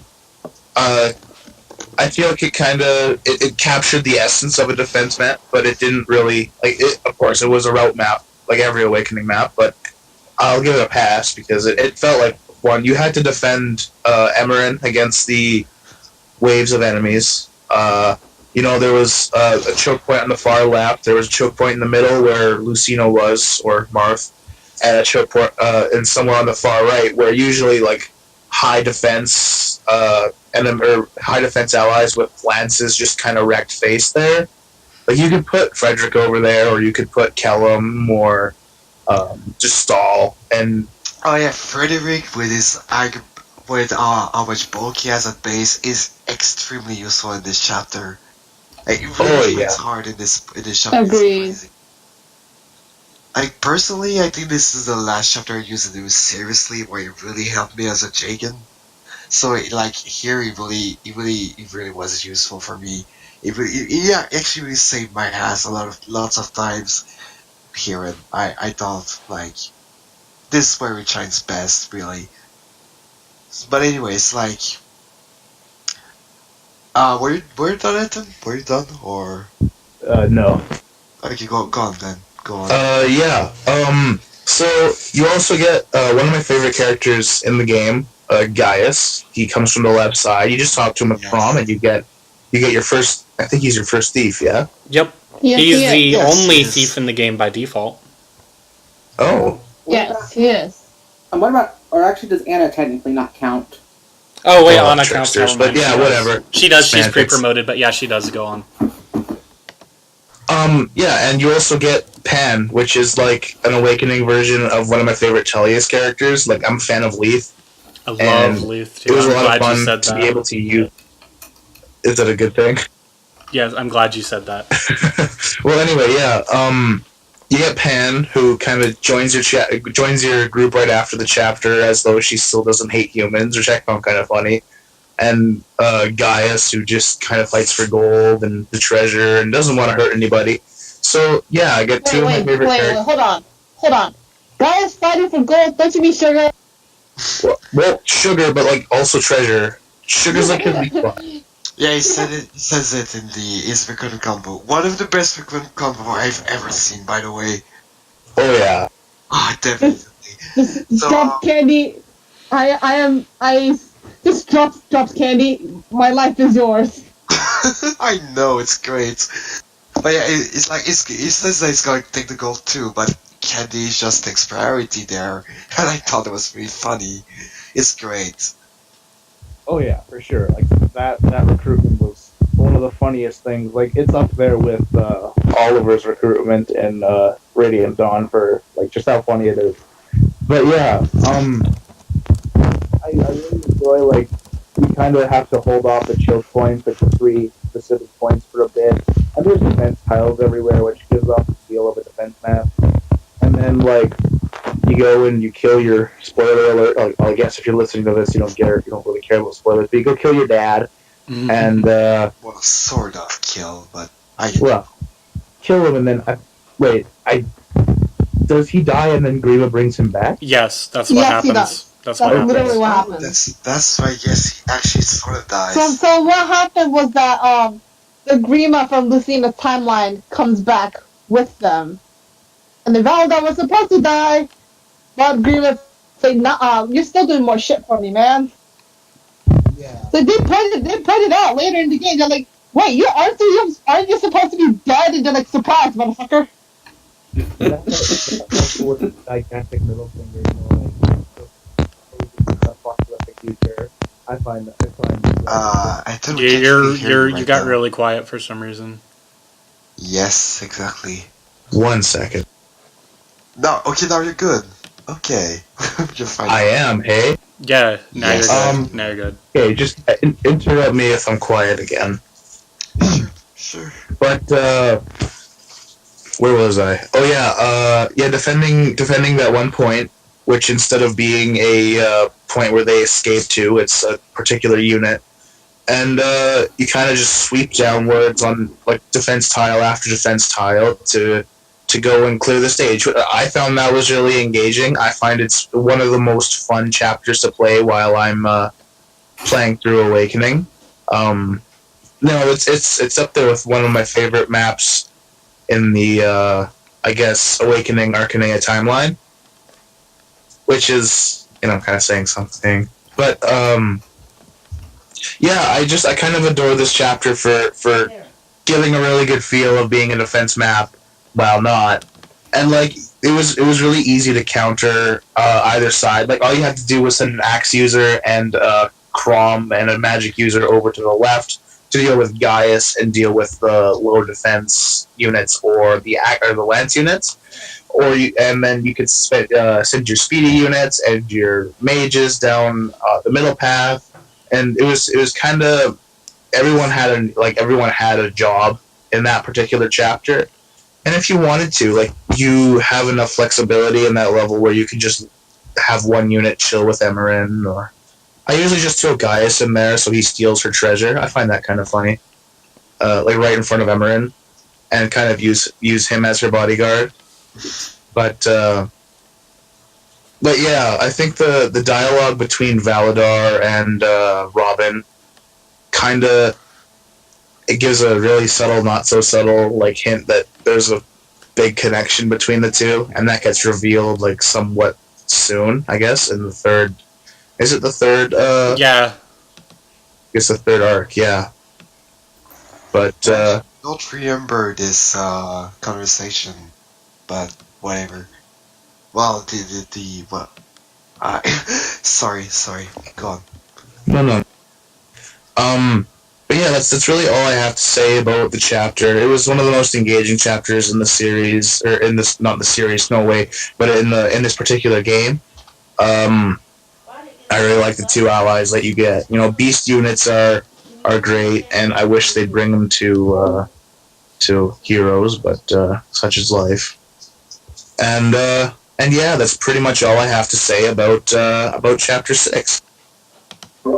Yeah, All chapter right. 6 is That is for Seer, the one inside the castle of Elistal. no, wait, but I just thought that chapter 6 was one of the harder chapters in the game for me. Actually, there is a lot of enemies to fight. There is a lot of but yeah, enemies to fight. They're decently strong too, and like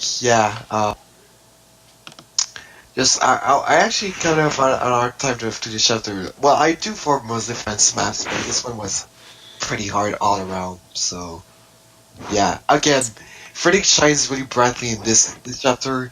Vake also gets some good time because I think there's some less use. No, wait, there's not. No, I don't. There's not enough of less use in this chapter, is it?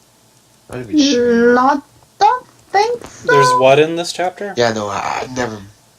Nah, never mind. What was the question? I didn't hear the well, question. Never mind then. Okay. So never mind. just to say this chapter was actually pretty tough for me. Like, actually, I think Awakening's early game is actually decently challenging all around, but I don't think a lot of people know that. Like, a lot of people are, like, lots of people think that Awakening's as a whole is not hard, but I think the early game is actually decently challenging, because their units are still not really. They don't really have lots of skills. They don't have lots of goals from their level ups. Their pro bonuses aren't that big because you should have your S supports yet, if you know what I mean. So yeah. Anyways, I kind of ramble a bit, but anyways. No, rambling is okay. It's all good, man. Well, chapter six is it's fun actually. I like it. It's a nice defense map. One of the more memorable things I have about Chapter 6 is that every time I bring a new friend to play Awakening, they're like, and after they're like close to finishing the chapter, I'll be like, wait, where's Gaius? They're like, Gaius? Who's Gaius? I was like, you killed him? Oh my god. Like, They outfarted Riku Gaius? Really? One of my friends, like, it was her first time playing Awakening or any sort of Fire Emblem, so she wouldn't know that if a unit has a custom portrait and it's not a boss, it's probably recruitable. Like, not many people will think of that. Yeah, the first time I played Awakening, I actually killed Gaius and Tharja because I didn't know you could recruit them. I remember, like, I straight... It's not like killing Tharja is a bad thing, though. Okay, but, like, I straight up, like, we were in art class when this happened, and, like, fortunately, our teacher didn't really care that much about what we did, as long as we made a few pictures. We were one of the more productive people in the class, and, like, we were drawing, I was drawing, she was playing, she's like, I was like, hey, how far are you going? Wait a sec. I just straight up yelled at her in that class. It was great. Oh my god. Wow. So yeah, that's the thing. Be right back. Okay. Yeah, no, I imagine a lot of people kill Gaius, especially because Awakening is a game that a lot of people will say was their first game. And as far as I can recall, he's the first recruitable enemy, so... He is. You know, yeah. A lot of dead Gaiuses, a lot of candy-ridden corpses out there. You know, I want to mention that, though, since you brought up Gaius specifically, even though this was more about the chapter, is I find him really funny. I think you're supposed to, but I just kind of like the idea of them taking that, like, hardened criminal thief trope and flipping it on its head with him being, like, super friendly, calling everybody by a nickname, being obsessed with candy, that kind of thing. Like, it's a really cool trope reversal that I appreciate. Yeah, Gaius is great. He has a really unique take on that. And Gaius continued, Gaius also continues a proud Arcanean tradition for thieves. Yeah, what tradition is that? Steal from people. Oh yeah, true. Like, just wanted to make that joke. Okay.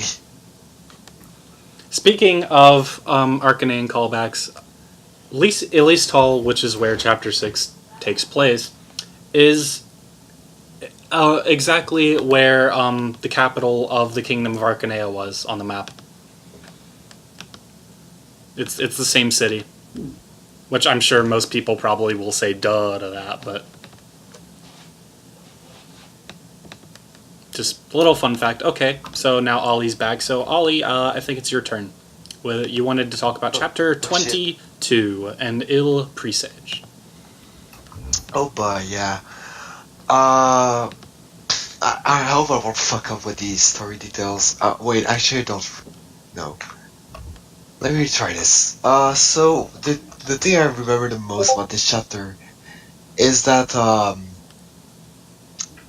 chapter 22 is basically like the map layout itself is not really detailed because like it's just a big desert in which there's just a few enemies awaiting you, and there's just Aversa at the end of it all. But what makes this chapter really special is that they actually revived the 12 Deadlords. Probably the same Deadlords that were in FE4, which is it's not the same individuals, and they're strong. They're really strong. I think that even if you have a full team with Barros, they will give you a pretty hard time. And what makes them so strong is that even though they no longer have 30 might or have S-Storm bonuses, they still wield the same legendary weapons from FE4. So someone is wielding the UFL, someone is wielding else was. Someone is willing, Gungnir. I think Volflame or Volflame. I don't think every single weapon is. It's not only 5 of them here, are. My point is that those enemies are really, really freaking strong, and it's just a really cool chapter to. It's just really cool to have this one chapter where there's so many enemies with legendary relics, in which you really have to use your brain to know how to take down as effectively as you can. And despite the battle layout being very simple, I think this chapter works really well from a gameplay standpoint. And I was having a really good time with this one all around. So yeah, that's why I really wanted to talk about the chapter because, well, out of Jugdwall for one thing, and also I just think it's a really fun time for that reason. Kinda like finding Delos in FE4's endgame. It's a fun time. So what do you think? I agree. I even before I had played the other games, I thought this was cool. And Anyone? Hello? Am I muted? No. No. Hello. Can you hear me? What? What's going on? Can you hear me? Oh, I am can hear you. I played for like 10 seconds. Okay. Like, I don't know what I happened can there. hear all of you guys. Okay. wait, Oh. I just couldn't hear anything for like. That was weird. Okay. Whatever. Anyway, so I was going to say. Even before I played the other games, I thought this was really cool. And like I mentioned with Chapter 11, the atmosphere kind of makes up for the map design for me because, like, you can tell that these are very powerful enemies, and that's why there's so few of them. It's kind of like I kind of look at this as a boss rush chapter because each of the 12 Deadlords is very capable as an individual. It's just there's so few of them to counterbalance that, and like you said, some of them are even wielding Crusader weapons, which you get when you defeat them. So, like, it really nails that atmosphere because the verse says, like, these were very proud warriors in life, but, well, now they're just kind of dead, mindless husks that just do what they're told. And after going back and playing the Troll games, it kind of hit me even more. And before Echoes came out, and before it was clear, like, what Grima's origins were, I and a lot of people in the community thought that this was supposed to be a nod that Grima was actually Loptir. And that the Grimleal had the same techniques that the Loptirians had.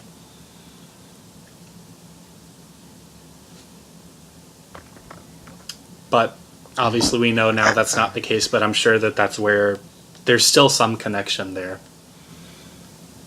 Yeah, when I went back to play the Judraw games, I did make that connection. I thought that was a callback. I didn't think too strongly on it because it could have gone any different way, but I definitely thought, like, there's definitely a reason why everyone, like, well, not everyone, but there's definitely a reason why that was a fan theory. Here's something interesting. Someone in chat said, what if the Deadlords in Awakening are actually some of the warriors who died in the first war against Grima? Like, alongside the first Exalt.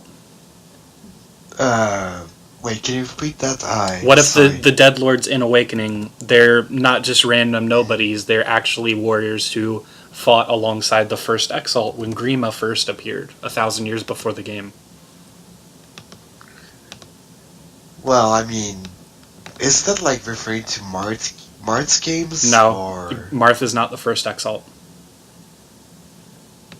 Or is it Henry's journey? I'm not even No, sure. it's not Henri. The first Exalt was never actually given a name in Awakening, but that they and the first fight against Grima were at the halfway point between the Arcanea games and Awakening. They were 1,000 years before, so right in the middle. And that was when Grima first appeared, first destroyed everything, and then all of the countries in Awakening rose up from the ashes of the world. Do we know know how far in the future Awakening was from Gaiden? The same as Shadow Dragon 2,000 years. Yeah. Because Gaiden happened is between Shadow Dragon and was, Mystery of the Emblem. I thought it was 1,000 years, not 2,000. Whatever. Because it happened at the same time as Shadow Dragon, did it not? Yeah, Gaiden was right between the two Marth games. And then 1,000 years before that was Holy War in Thracia.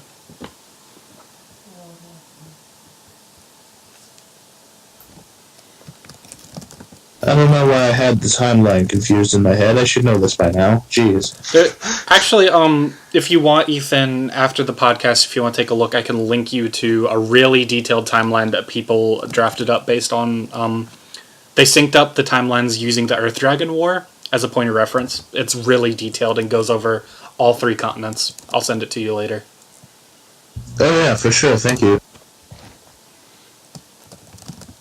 Anyway, so anybody else want to say anything about Chapter 22? I think we said everything. Yeah. You guys, I think we're good. you guys have kind of taken everything that I could have said about Chapter 22.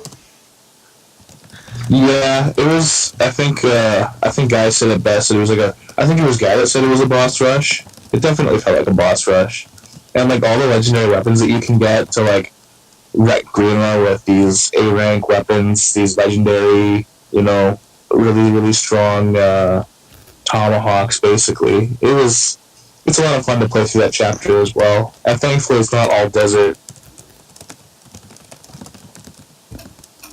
Well, I mean, at least, yeah, it's strange that it's a desert map, but without really desert terrain. It's a bit odd when you think about it, but whatever. So yeah, I think we're done with chapter 22, I think. Okay, so then next, last but certainly not least on the individual chapter breakdowns, Christian wanted to talk about Paralogue 22, the Wellspring of Truth. Oh boy, this one. Okay, so this one is, for me, the reason I like it so much is it's got a really unique concept for a gameplay idea of pretty much all your enemies are clones of your units. And with that, it's like the most perfectly even matched map. Because, and people will say that you can easily cheese it. Like, I know, in one of our chats, Ollie, you said that you could just send your weak units in to make the clones easier to defeat. But then, at the same time, having your weak units also has them being at risk of being killed by a Versa. Because you also have to deal with a Versa's clone, who has the same stats as her. You know what I did on that level? What? I think I got a shit ton of weak spot pass units and Crom. I did the same. I mean, that's the noob way of beating that shit, because they all end up having the same stats. Another thing you can do as well is have everyone that you want alive and fighting come to battlefield with Tiki's tier or Naga's tier, A tier, and then after the map actually starts, they can consume it so that you have higher stats than your clone. Yeah, pretty much. I pretty much if you don't use the strategy you just mentioned, this map is actually really freaking hard because it really is. I tried playing it normally when I first played it. Funny thing about that, I actually didn't discover until after I beat the game. I didn't really look too much into the bonus stuff, so I didn't know about the Street Pass teams the first time I played. Oh, well, it's really cool. But what I was gonna say, tell me what you do it. Ollie, your voice is really glitching out. The enemies. Ollie. Honest.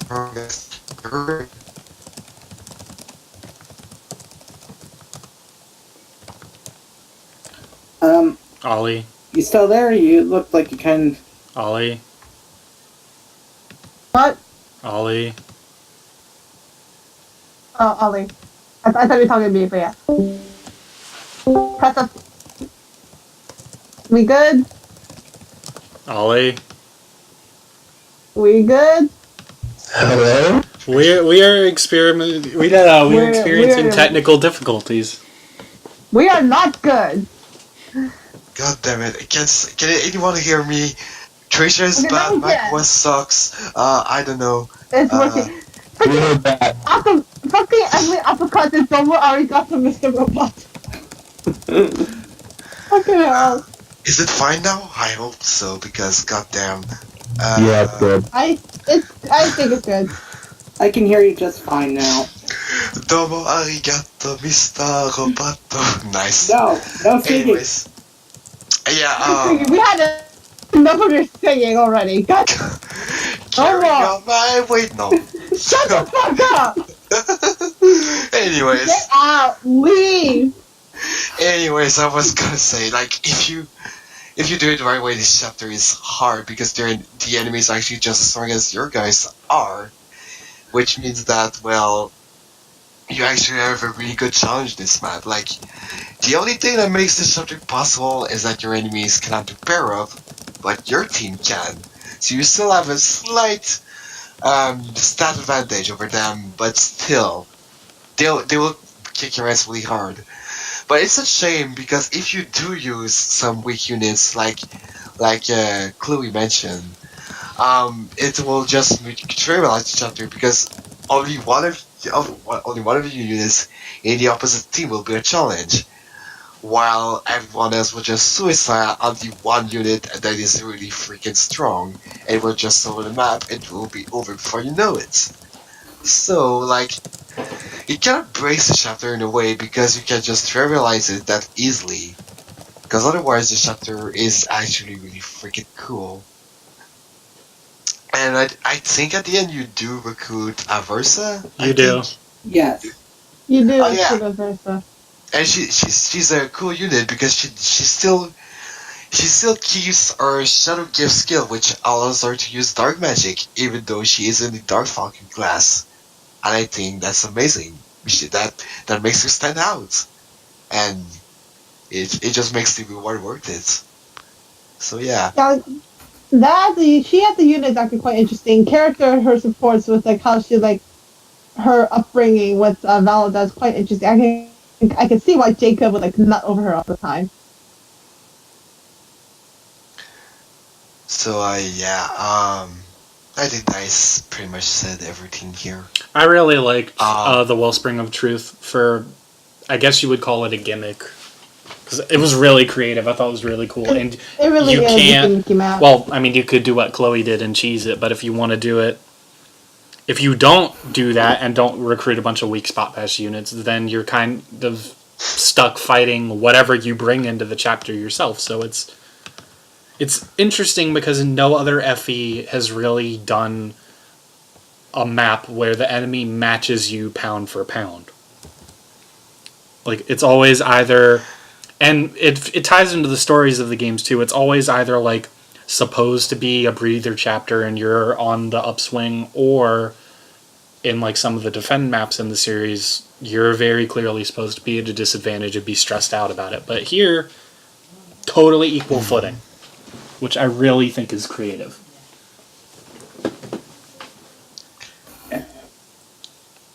So, what about you, Christian or Ethan? Well, Go ahead. I think you guys have kind of said like what, like you guys always have said like what I was just about to say about like the strategies about them being even matched and everything, but like with the strategy thing, I never realized to cheese maps. Like that's just a thing of mine, is that I never know how to really cheese a map. And so, at least not until like my third playthrough of a game. Yeah, my first couple of times going through the map, I actually didn't use the cheese strategy. I like used my units that had S supported together and had them kill their clones just for the flavor. I thought it was a lot of fun. It was a really unique gimmick, I guess. I had a lot of fun with the chapter, and I kind of want to see something again like that, like a couple more Fire Emblems down the line. I don't.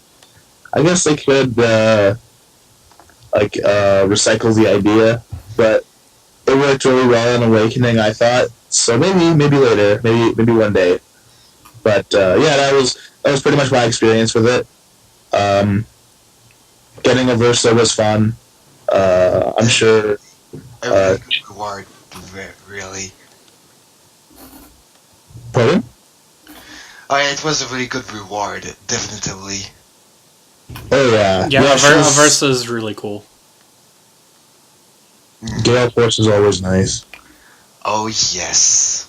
I would like to see her come to Heroes, personally. I'm sure Jacob agrees. Jacob Daniel Cruz. Yeah, he nuts over all the time. Nut. Okay, so that covers the chapters. So now we all also picked out a character we wanted to focus in on and explain why we really care about them. So I guess we'll go in backwards order this time. So Christian. Okay. You can finally speak first. Enjoy it. Okay. Deep breaths for myself. So, my character is Owain. I know a lot of people love him because he's just a ridiculous character. Hi, I'm the minority. You don't like Owain, or?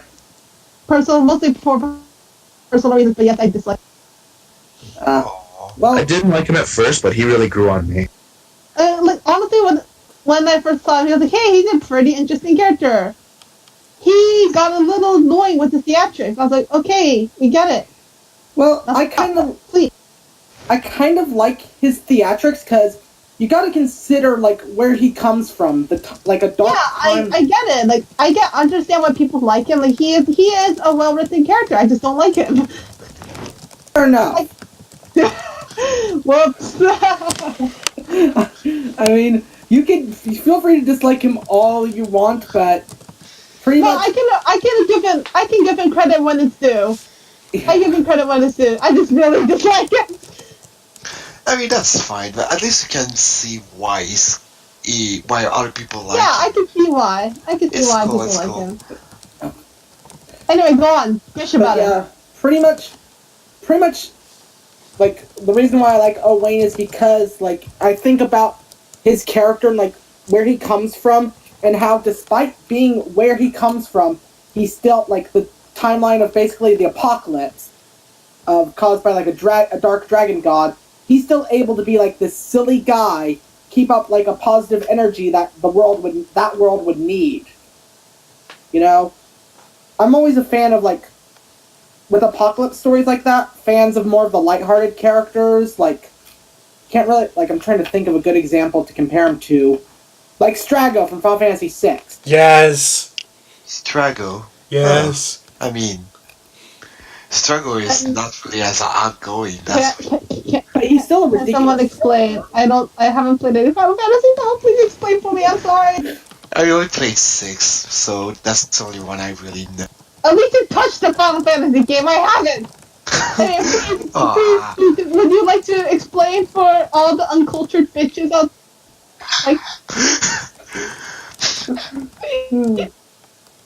Well, pretty much where I was going with that is spoilers for anyone that hasn't played Final Fantasy VI, even though it's about 25 years old at this point. Okay, but wait. It's about 25 years old, so guys, shut the fuck up about Ramen Fantasy. Guys, stop it! Stop that! Stop that! Too late. I'm breaking up with you, I swear. Rip. Anyway, but yeah, pretty much where I compare Owain and Strago is that, even though, midway through the game of Final Fantasy VI, the apocalypse basically happens there, Strago is still this silly old man who, even after the end of the world, he's just there with, like, the group that you find him in. He's just there because, he ended up there, so why not? And it's still kind of a silly character throughout his game. Much like how Owain has, like, the positive energy of, like, doing the theatrics. They're not the exact same, but you pretty much get where I'm going from with, like, the positive energy. Well, it's basically I love Owen for about the same reason I love popcorn villains. Owen is just really, really freaking entertaining. Like, each time you see him do anything, he just brings a smile to my face. Simple as that. He's just so cool. He really is. So yeah, he's definitely a good character. Definitely, I really like him. So yeah, what about the rest? I know Chloe dislikes him, but I really like Owen. I always thought he was hilarious, and I thought was really endearing in a way, because he can be serious when he wants to be, and like and his supports with his mom, he really talks about how much he cares about her, and he makes an effort to be more serious in his supports with Lucina, because she worries that like she's too uppity and serious and wants to chill out, and Owen's like, well, I should probably be more, serious and dignified around, because I'm royalty, because you're royalty. I thought they bounced off of each other really well. And I said this in the chat, but Owain kind of reminds me of Larashel from Sacred Stones, because they both are like really. It kind of makes sense, actually. Like, because they're both really like over the top with everything they say, and like you just can't really help but laugh at them. If I were the holy woman, I will beat you senseless. I love that fucking quote. I love that quote so much. Let me just say, like, Owain, like, I can appreciate Owain. Like, I can say that he's really good in Awakening. Fates, no, it's not. Well, lucky for you, we're not talking about Fates. I know. I guess most of my hatred comes from his Fates version, I guess. Since they are literally the same person, I guess it just lingers into the Awakening version. Yeah, I'd say Owain is a bit more depth in Awakening, but like, it's basically the same. It's basically the same Awakening. So if you didn't like Odin in Fates, you're gonna like Owain in Awakening, or like at least in Awakening he had a good reason for his antics. Honestly, if there was one character that I wanted to go if there was one character from Awakening that I wanted in Fates, it was him. Just because I wanted him to have more screen time, and I feel like him being a royal retainer is one of the funniest things ever. Because why put him in that position? It's kind of the same thing with Perry and Xander, but like in a different way. I really like how Owain's character it really shines. It's really unique in the entire scope of the game. Like, most people are all like grim and like, oh fuck, the world's ending, let's all be sad. But no, Owain manages to keep his theatrics up, and honestly, I really enjoyed that. I didn't enjoy it at first. I thought it was dumb, but it grew on me, and he's probably one of my favorite characters in the game. Same. He's also one of my favorites.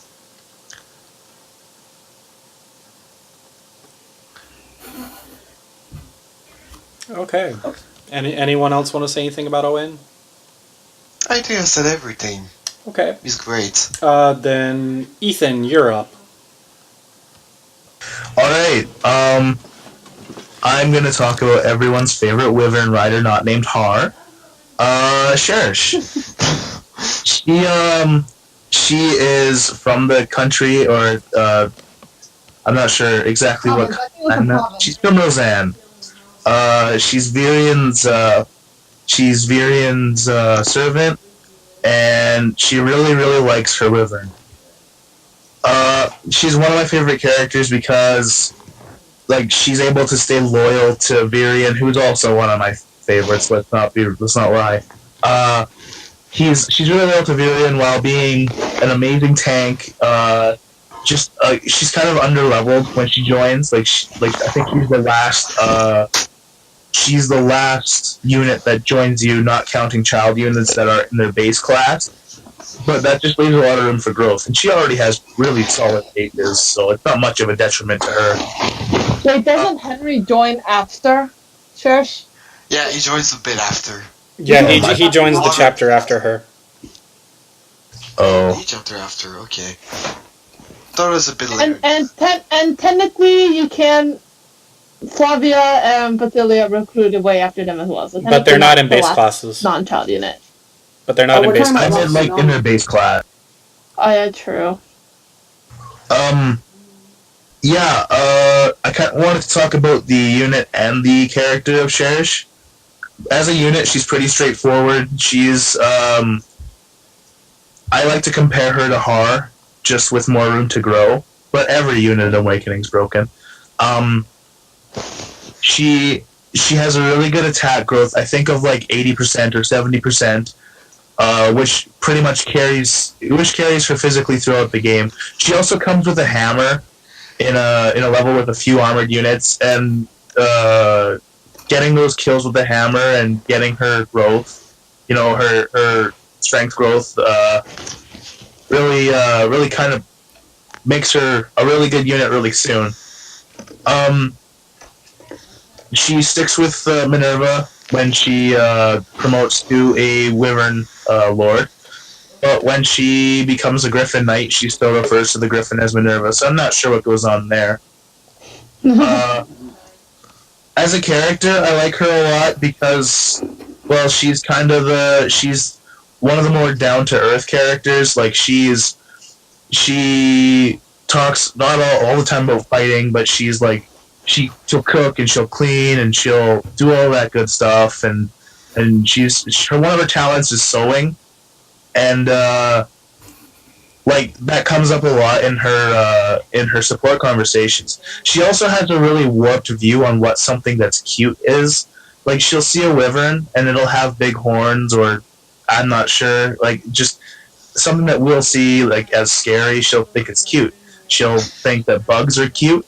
She'll think that Kellum's armor is cute, which is actually Kellum is another reason why I like her. I kind of feel bad for Kellum at times. Like, he's kind of he's definitely the forgotten one. But she notices him. She notices him, senpai. She, says, maybe you could look cuter if you put spikes on your armor and stuff like that. I feel like she's just that down-to-earth, like, human connection character that every RPG needs. And she pulls it off really well.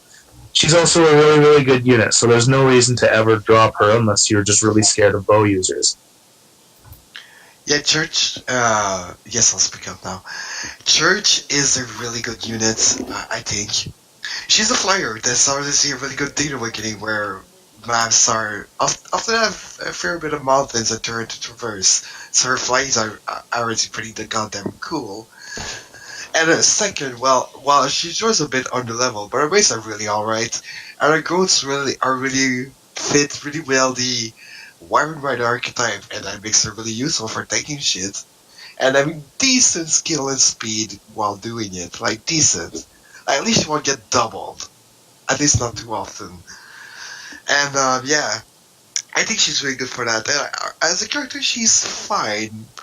Not one of my favorites, but she has a nice personality. I like how she's basically pretty decently kind to everyone she speaks to. And her obsession with Minerva is actually pretty damn cute, if you ask me. It's very repetitive, but it's kind of cute to see, just to see a girl love her pet. I think it's cute. It's kind of like how people love dogs. It can be cute to see. So yeah, I like Church. I also think she looks really nice. Like her design, I think she's pretty damn cute actually. So yeah, I like Church.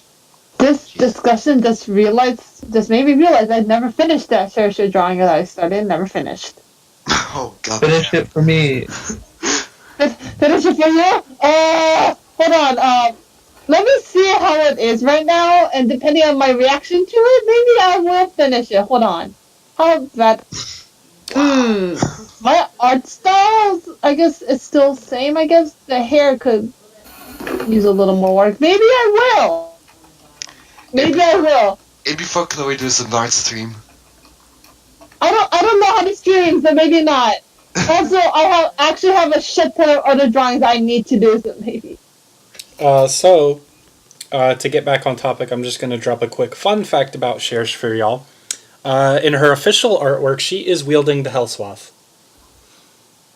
What? Oh shit. For real? Yeah. Oh my god. I gotta look.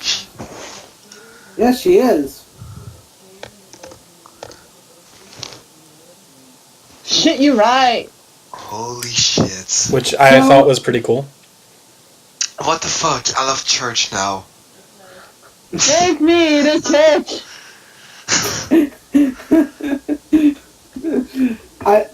Another pointless fun fact about church. Our name can be translated to search in French, like looking for something, searching. Church. Well, her Japanese name is Surge, so. And the Oh, that makes sense then. And the not actually in the non-English European version, her name is Zelcher.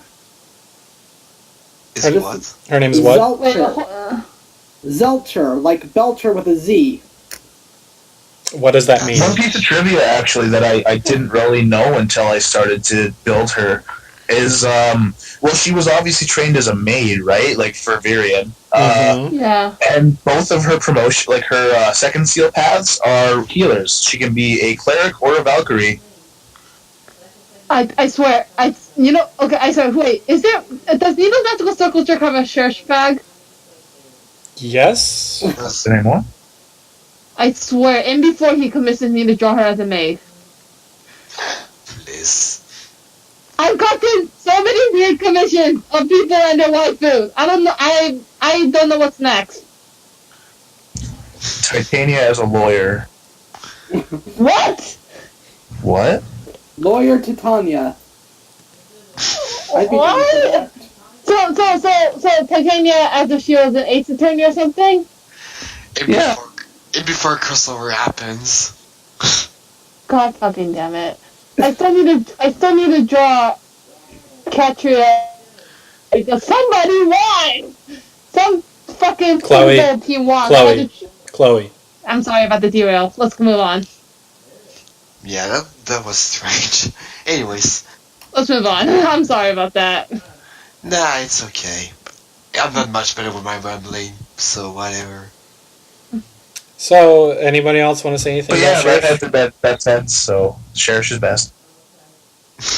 Yeah, she's nice. I like her. I like her well enough. Anyone got anything else? I kind of feel bad for not using her that much. I'm not too big on Wyvern Riders.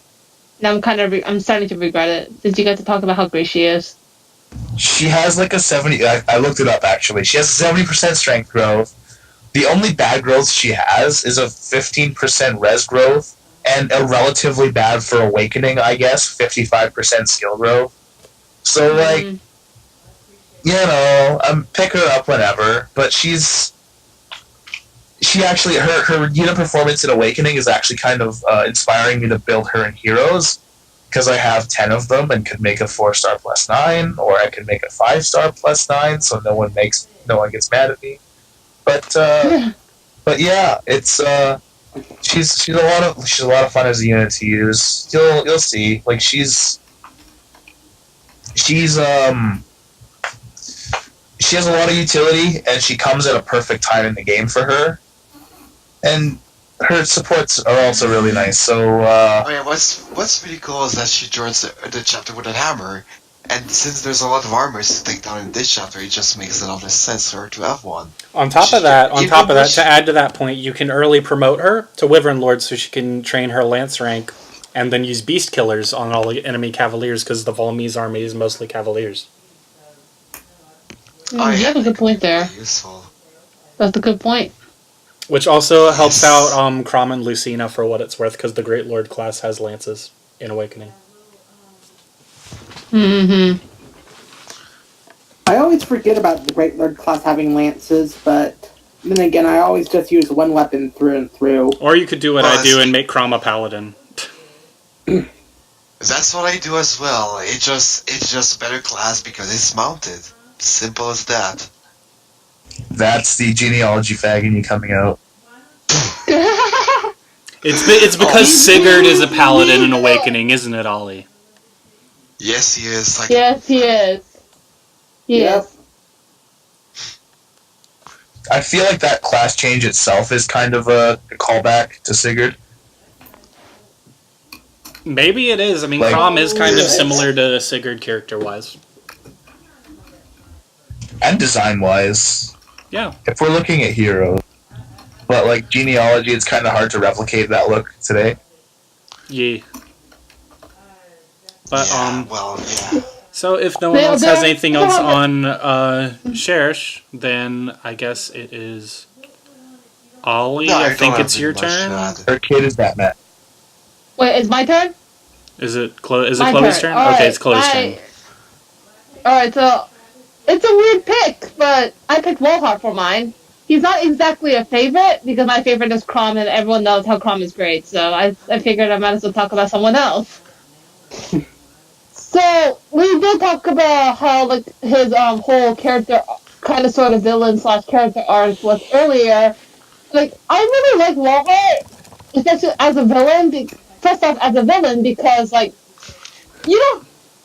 It's probably just me, I'm not that experienced when it comes to gaming, but you don't really see a battle where battle of methods instead of, like, ideology. You don't really see that much. That's one thing I really like about whole second arc and Awakening, and why I prefer it a lot more than the first arc, despite the fact that I acknowledge the first arc is a lot better.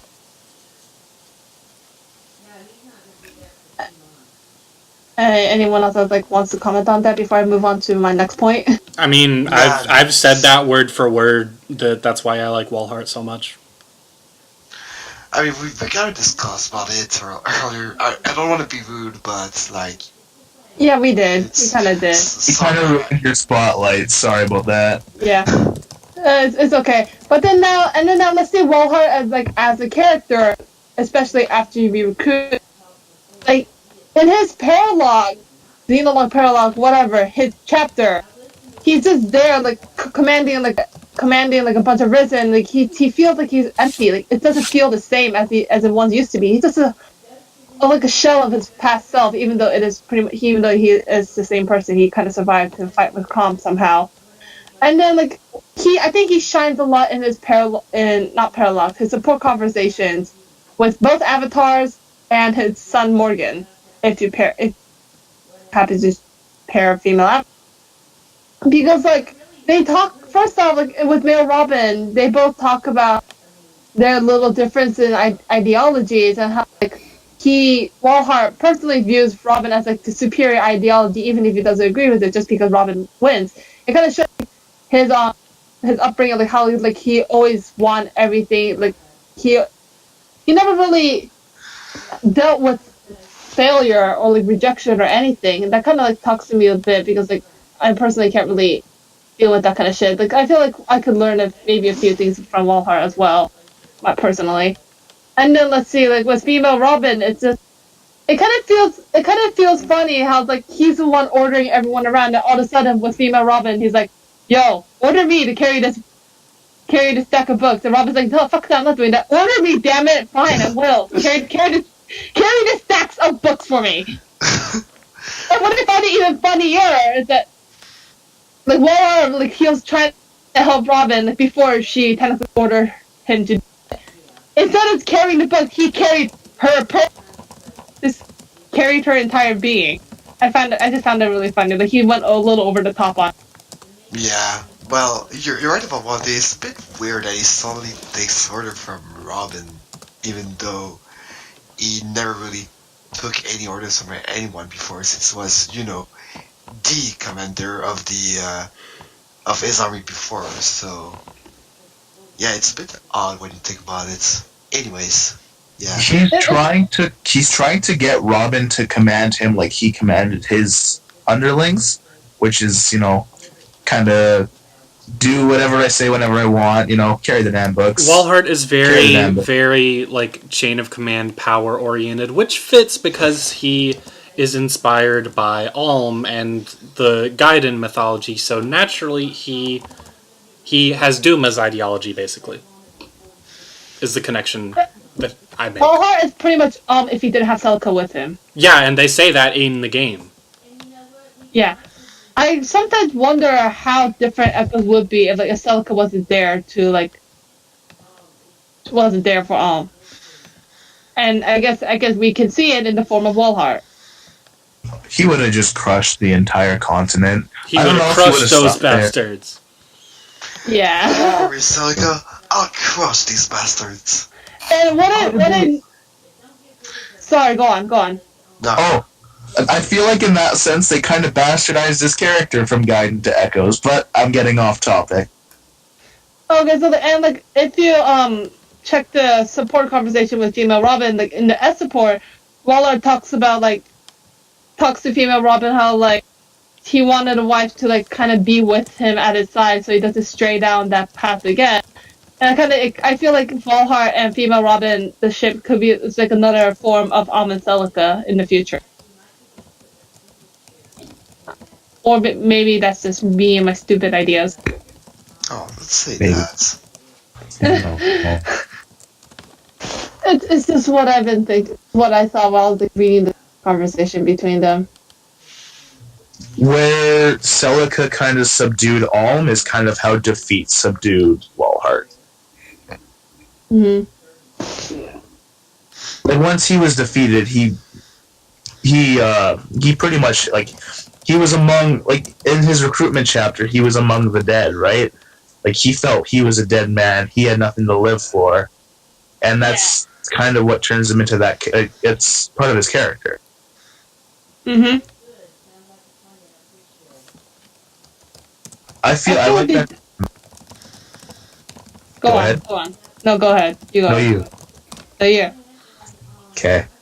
Well, it's pretty much everything. I didn't really study his character much, as much as you did. So but I like the defeat changes the he's a conqueror who's all about winning, and he gets defeated by Crom again, and as he sees that he has nothing to live for, he joins them, which I think is kind of weird. But yeah, it's that kind of character dynamic between villain and hero that really kind of makes the post game awakening for me, to be honest. I wasn't a huge fan of all of the recruitments, post death recruitments. Yeah, agreed. I think Walhart, he was a bit of a he was one of the more excusable ones, I think. Yeah, I think him and Gangrel were good recruitments character wise. If we're gonna bring up those real quick, I want to. I guess we could have brought this up earlier, but I just wanted to say people have a problem with those because they tried to make sense of it. Whereas in previous games they let you do this on trial maps. Path of Radiance did that, Binding Blade did that, Sacred Stones did this for the Creature campaign. But they didn't try to justify it. You just got these characters that had died during the story, and that was that.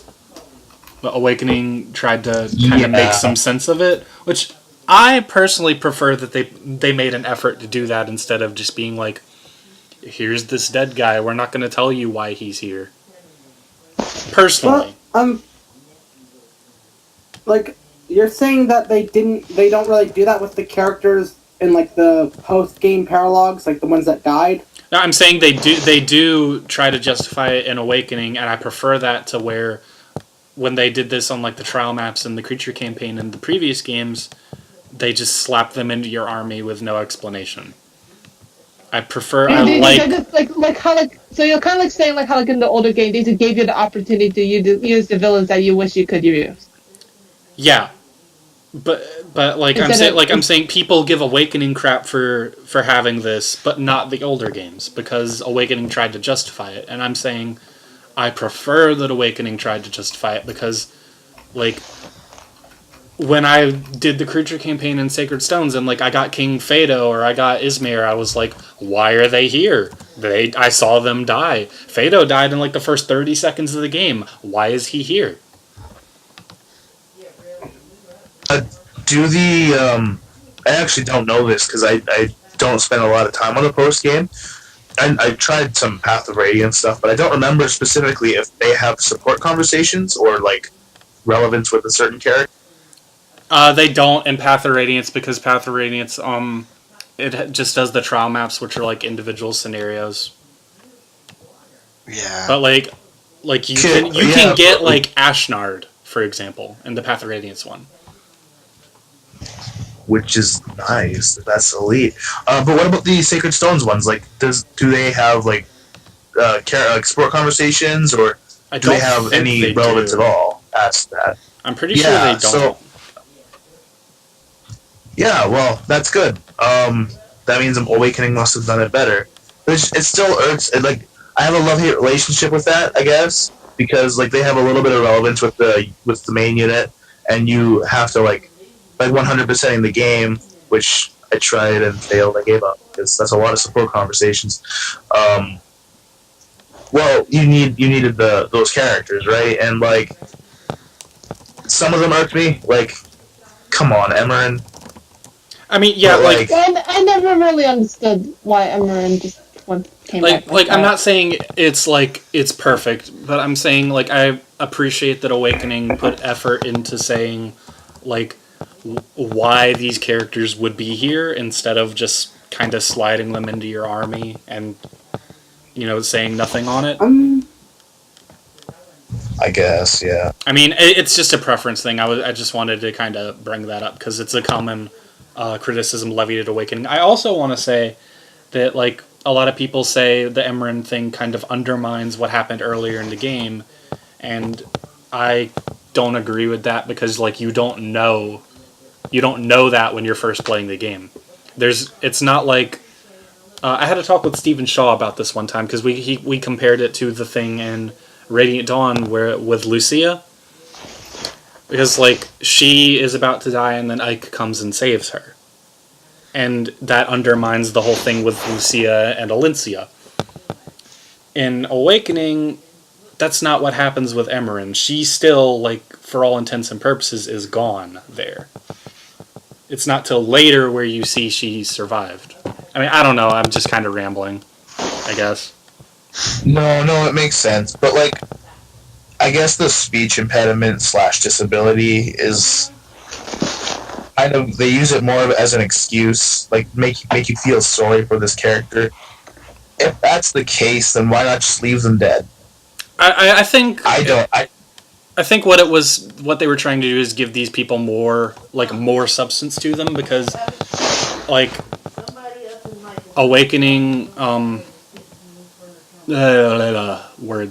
like Emmerin is a very passive character, which is the point of her, but that also people didn't get attached to her as much as they did characters like in her same role in other games like Avel and Grail, who were much more like,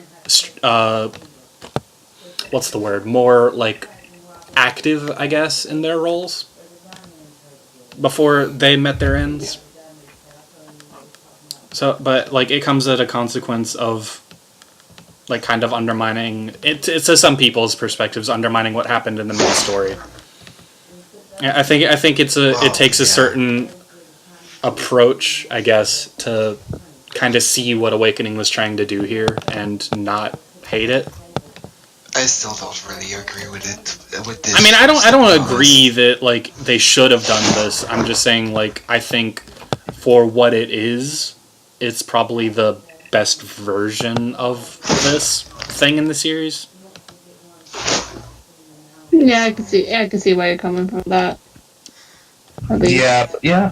Well, it's the best one, but that doesn't necessarily mean it was a good thing. Yeah, like it's the best of like a thing that probably shouldn't have been a thing to begin with. I guess is what I'm getting at here. Yeah, no, we're getting, yeah. But So that was a little bit of a tangent, but that was totally my fault.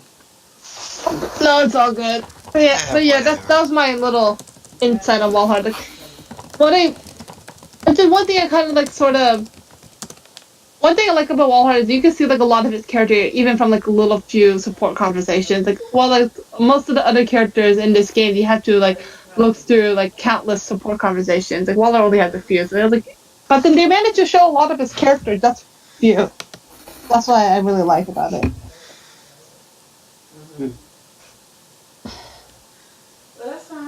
Yeah, definitely. I appreciate what they do with the supports with Walhart. And I also like. I like how. Oh, sorry. Go ahead, Ethan.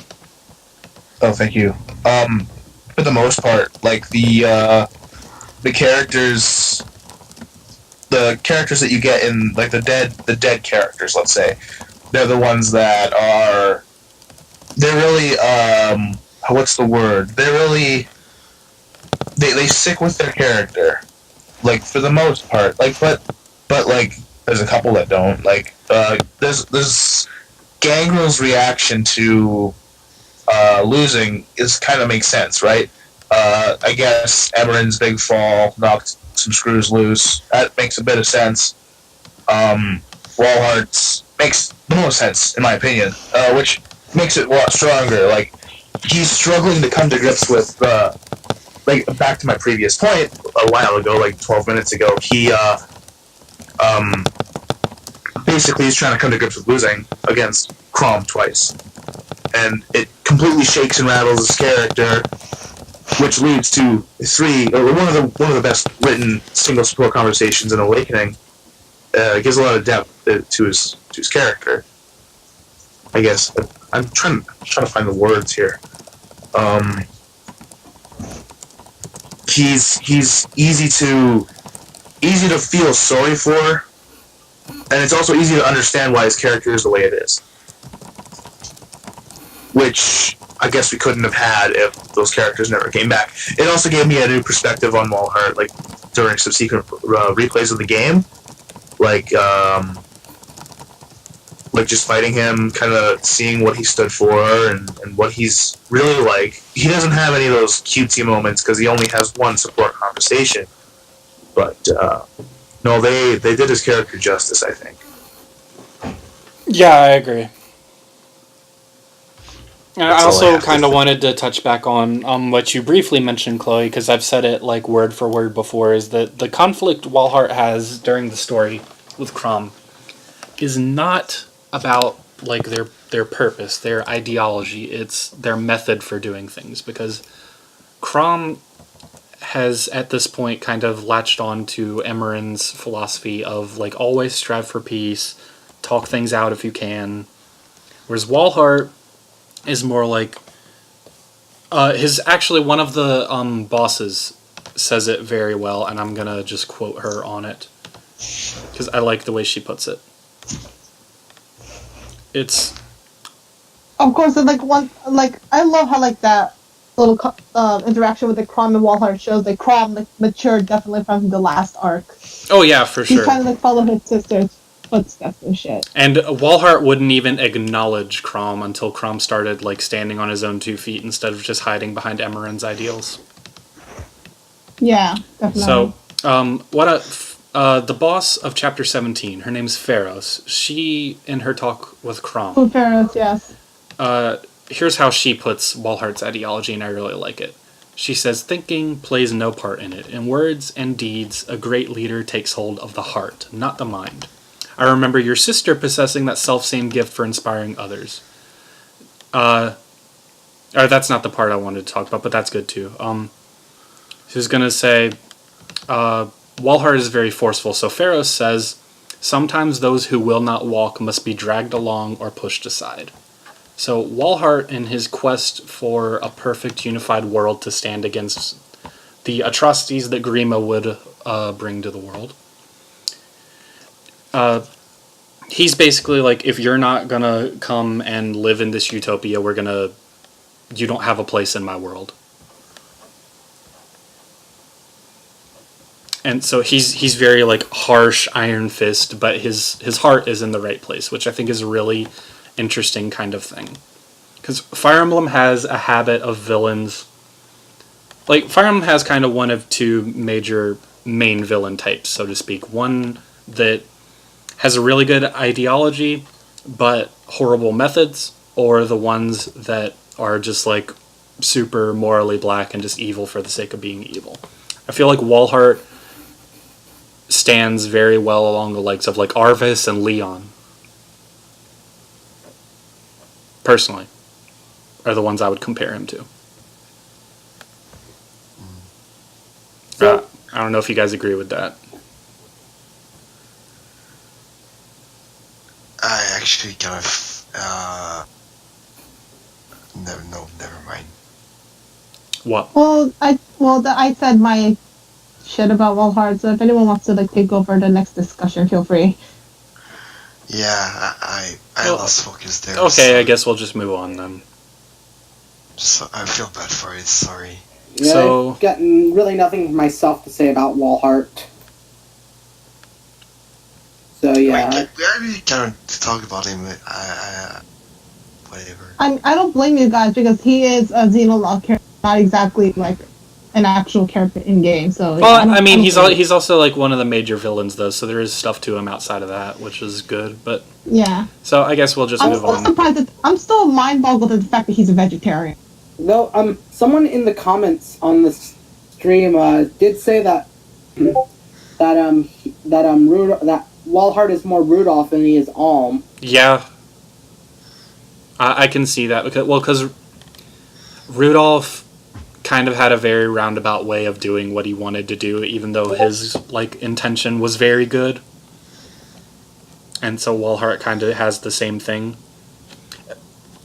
I feel like Walhart, all of the Volmese villains really, like Walhart and Yenfei, both kind of fall into this idea of where if they would just talk about their plans, if they would talk things out with Crom, then some agreement would probably be able to be reached, but they butt heads, which kind of echoes back to things that we've seen in the series before. Like, the big example I can think of, Ollie, you'll like this one, is Quan and Trevant hating each other even though they both wanted to reunite the Thracian Peninsula. Like, Walhart and Crom agree on what needs to be done, it's just they butt heads on how to do it. Which is really, if you think about it, that's how a lot of wars happen in the real world. That's how a lot of conflicts happen in reality, which... Is it? Yes. I don't know, actually. I'd say it is in a lot of the parts. Huh. But I never thought of that. I guess that's enough philosophy for one day. So, actually, Ollie, it's your turn. Sorry. Tell us God, about, I wasn't think you said expecting that. Varian Sorry. you were going to talk about? Yeah, Varian. He's not exactly what I call deep, but he's cool. I don't know, man. I just thought he was a cool guy all around. Like, not necessarily someone that you love, because he hits up on every woman in the world. Like, literally the first thing he does in the whole game is just trying to flirt with Sully, of all people. Like, if you try to flirt with Sully, that's just a terrible idea. Okay, but not just flirt. Gave a full-on marriage proposal. God damn. Oh yeah, that's true. Yes, that's like. Well, yeah, it like Vernon just goes. You're right. Actually, he just goes on a marriage proposal and absolutely like right from the start. That's the first thing that happens. Like, wow, why would you? Like, he's not necessarily like likable for like that reason for the characters in the game, because he's kind of stupid and he kind of does things like kind of flirts with everyone in the world without really giving a flying fuck. But like, I just think he's just like really cool to watch, kind of like Owen, but like more laid back. He's just entertaining to see. I think like he's just really cool to I think one another interaction I really like with him is with at the very start of Act 2 with Churchy, like how I would say like blatant lies about how it's going in this country, and like Churchy is like always bringing up the what actually happened while it was gone. I thought it was really funny.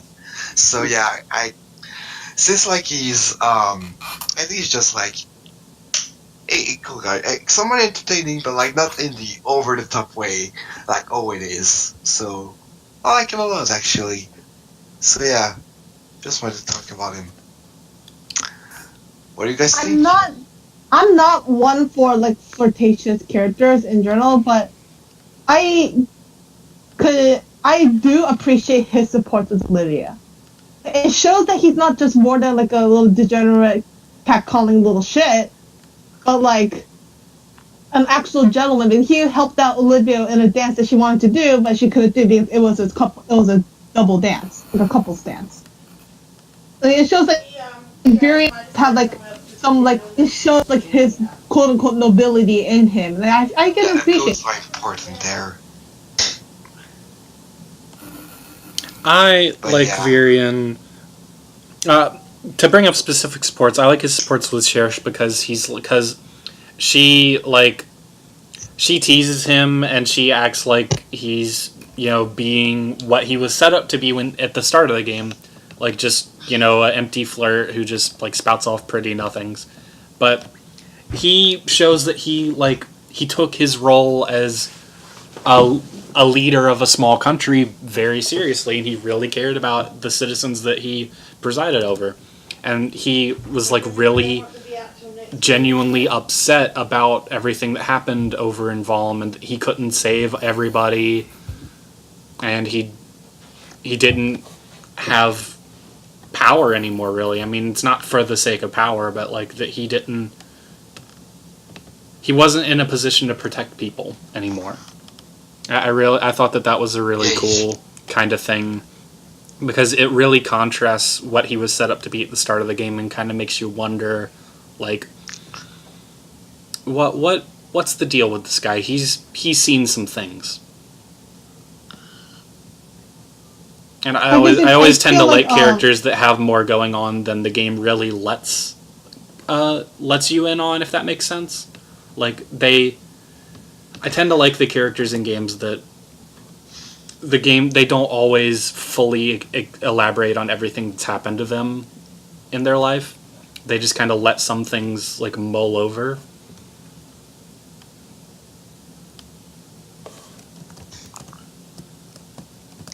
Yeah, for sure. Like, there's obviously some hardships with running a country that just obviously fell in a war that he's not willing to talk about, or just like shit that brings bad memories. But I actually would have liked him to be fleshed out a little bit more, like in terms of that as a leader. Like, he could have been like a more respectable character, like with Crom and all them. I don't know. I feel like they did Varian kind of dirty in this story. I feel like they could have done a lot more with him. I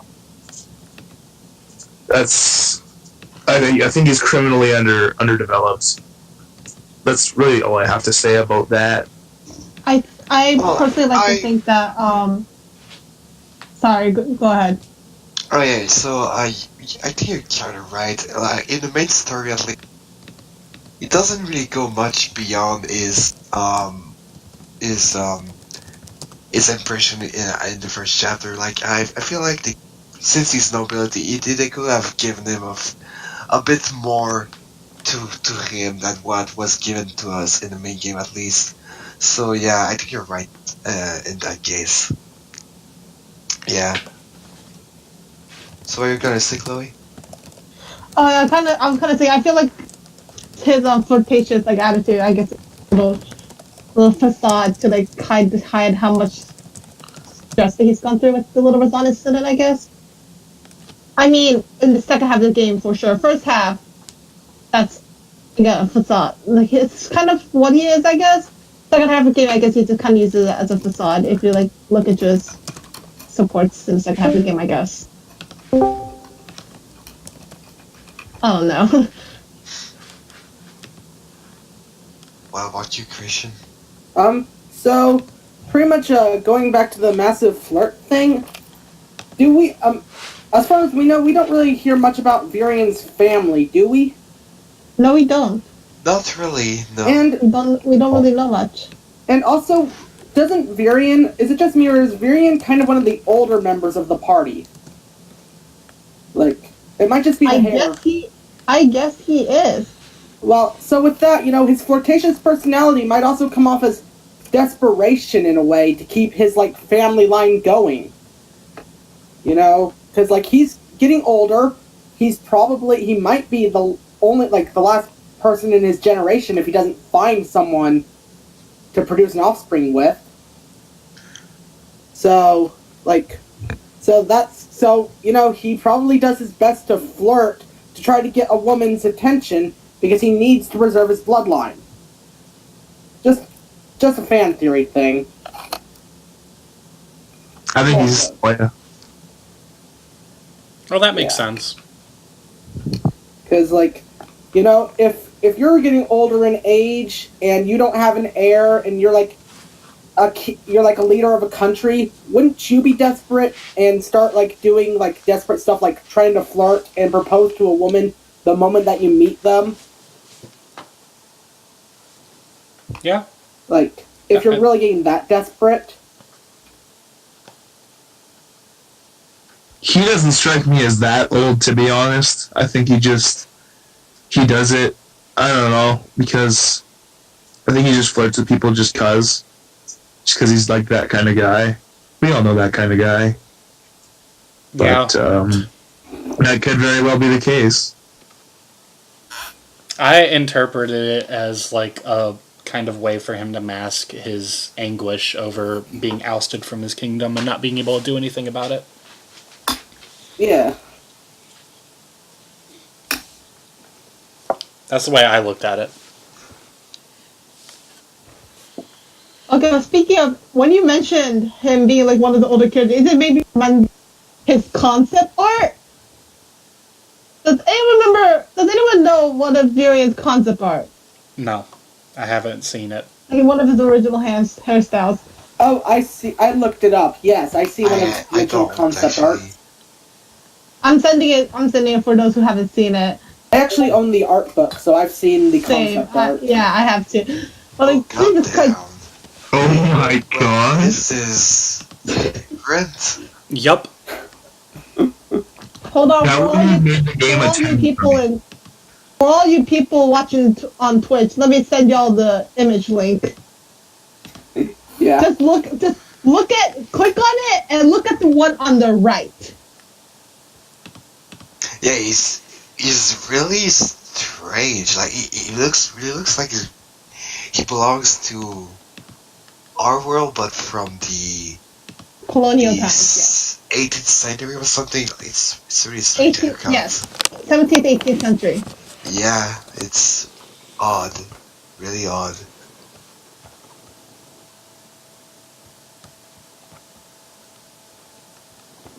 Oh dear.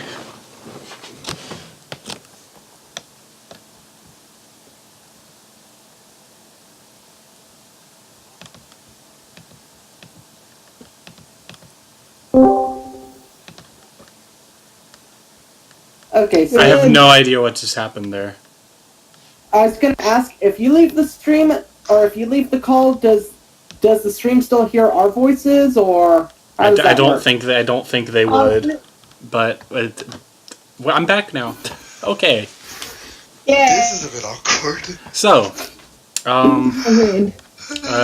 anyone else have anything to say about Virian? I'm sorry about that. Nah, fine. He is my favorite archer in the game. That's all I have to say.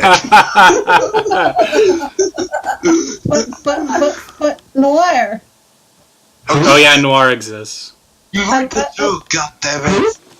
You heard the joke. Noir. I like Noir. Wait, who? Noir. I like Noir more than Virian. Who's Noir? Tharja's daughter. Tharja's daughter? Oh, you guys actually married Tharja off? Ooh. I wanted a girl first child. 30 experience you get from killing her, she's more useful that way. Damn. I actually like Noir, so shut the fuck up.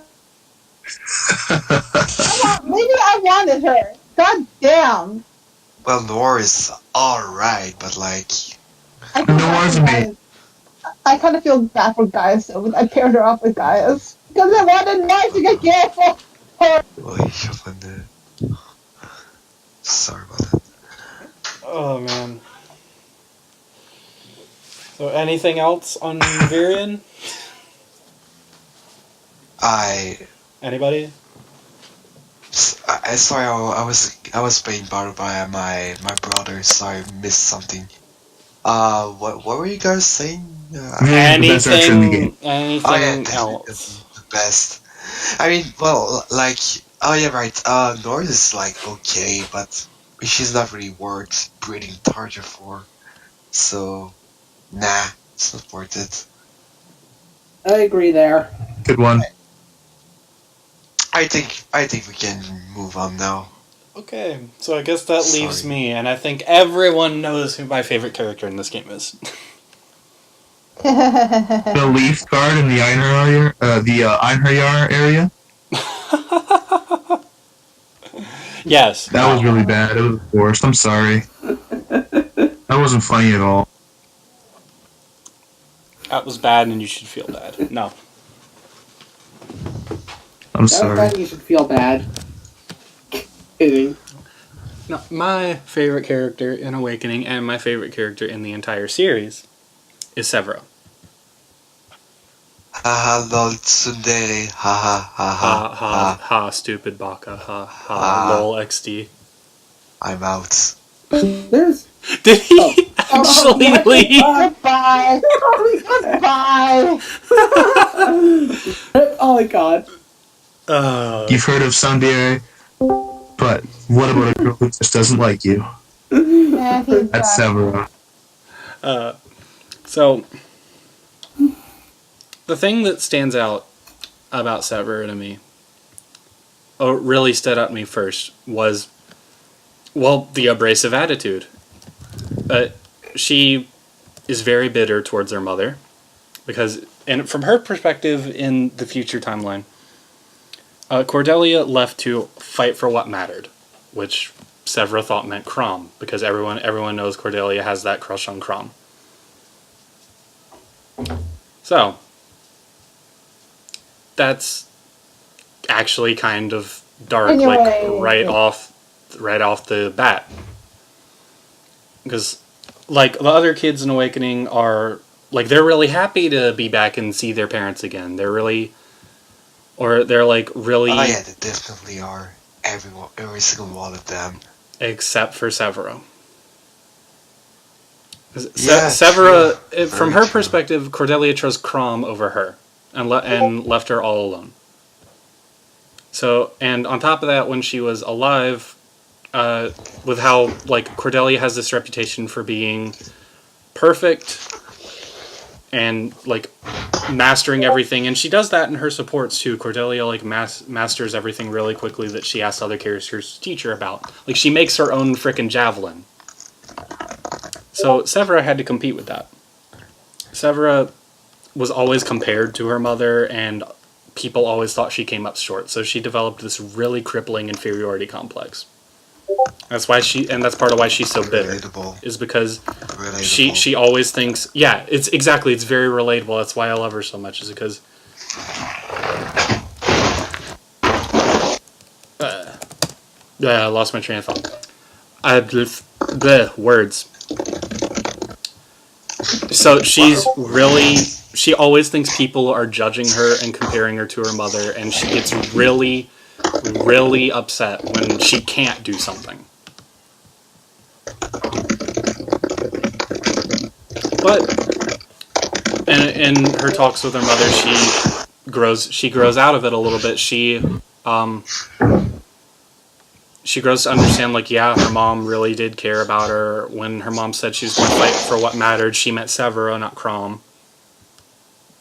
And I also really liked Severo's kind of sisterly relationship with Lucina, although that's kind of shown more in the future past than it is in the main game. Because, like, Severa is Lucina's, like, closest friend in the future past. So, like, she has this really great work ethic despite her inferiority complex, because she wants to prove herself and show people, like, yeah, I can do this, I'm as good as my mom. Yeah, she. And that's why her class is a mercenary, because, like, she wants to go out and fight and prove herself and be strong and all of that fun stuff. So, like, people tend to write her off as, like, a really kind of generic, say she's a bitch, all that kind of thing. But there's a lot. There's a really good reason for it, and there's a lot to dig into that I think a lot of people miss. Which I think you can partly attribute to her being a child unit, because some people just simply never even see some of those characters. Like, I feel like she's really underrated as a character. And I feel like a lot more people should. And I just really appreciate the uniqueness behind her relationship with her mother, because, like, their relationship shows that parents, even with, like, the best of intentions, parents that love their kids and will do anything for them, can still somehow inadvertently scar their kids and really hurt them. And that's a really disturbing thought. That's something that people don't want to grapple with. And I think it's really cool that Fire Emblem took on a message like that. And it's something the series never did before and didn't do in any of the games since. So, what do you guys think? Severa, I used to dislike her, but she kind of grew on me over time, I would say. I don't like her as much as you, that's for sure, but I kind of, like, when you see her as someone with inferiority complex, which she definitely has, you can really tell in the dialogue she has, she really does come off as more relatable than you think, and you kind of understand why she comes off as kind of unlikable to some people, because I guess you could say that she fears what people would think of, what people would think of what they think of her, if you know what I mean. Like, wait, it is going anywhere. Like, sorry. You're fine. You're fine. You're still good, man. I've been struggling to get the words out too. Don't worry about it. Take your time. I'm not, but okay. Christ. So yeah, like, you can tell, like, that Severa is a bitch to people, because, like, why she does that is because, Christ. No, never mind. Never mind. No, never mind.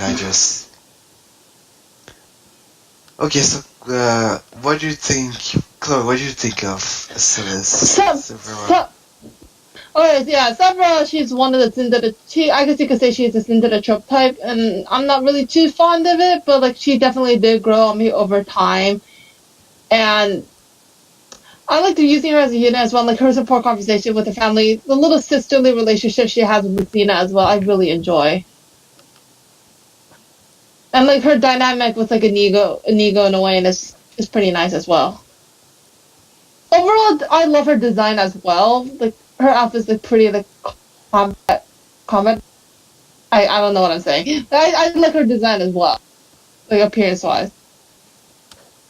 Of course, like, I don't really have, like, a strong connection as a guy over here, but still, yeah, I really do like Severa a lot.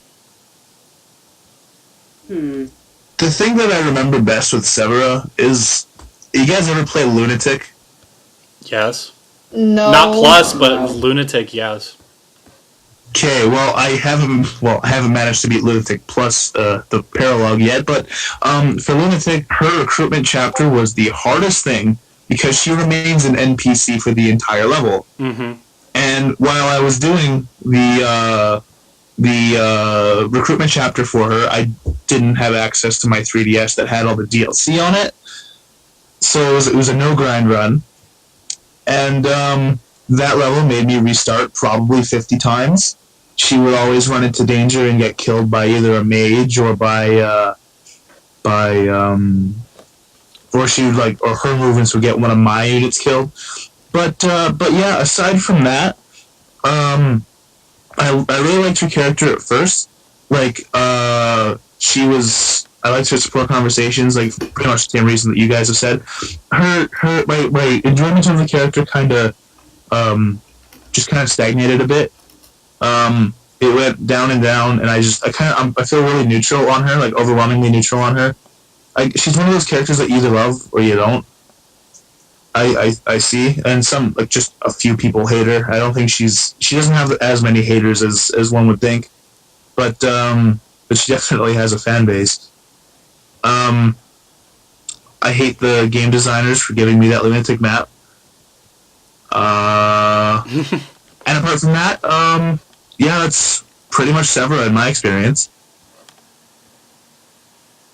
So TLDR, don't do lunatic. Yeah. Just lunatic. My opinion on Severa has kind of changed recently, actually. Guy, you know that I used to dislike her. Mm-hmm.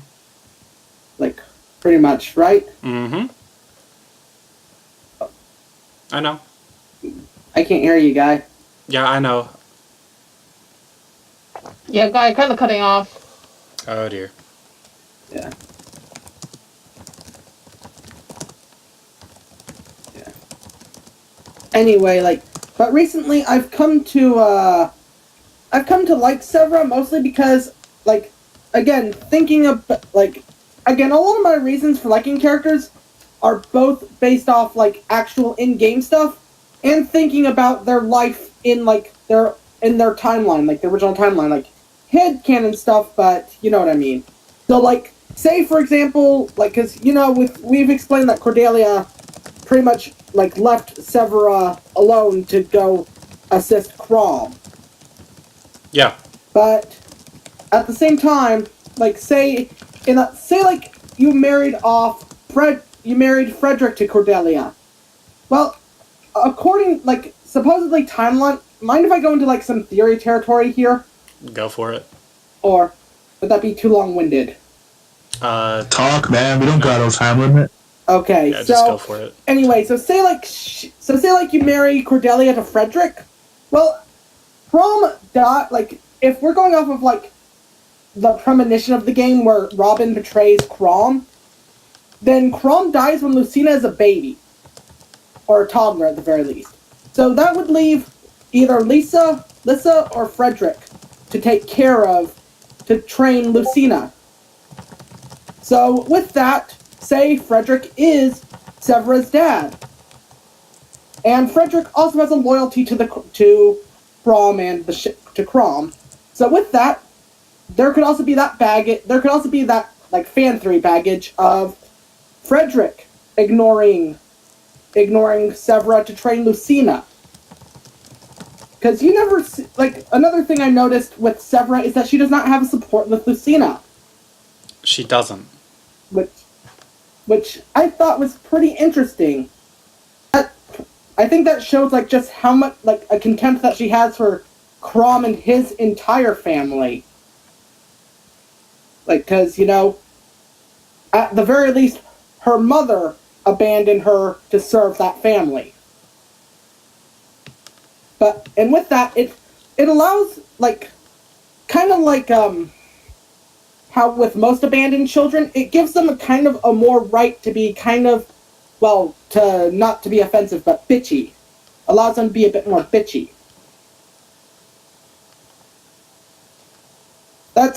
So pretty much with that, I originally disliked her for being a tsundere because I have a huge dislike towards tsunderes. But the more I thought about it, the more I understood where Severa was coming from. So that's pretty much all I've got to say about her. Okay. Yeah, I mean, like I said, I really appreciate like the uniqueness of this theming, and when people question like, why do I play video games for the story, and how can I take some of these kind of things seriously? This is like one of my examples. Like, this is a heavy hitting message to tell people, but I think it's an important one. Yeah. So, anyone else got anything on Severa before we move on? Anyone? No, I think we said what we had to be said, but mercenaries are helpful, you know?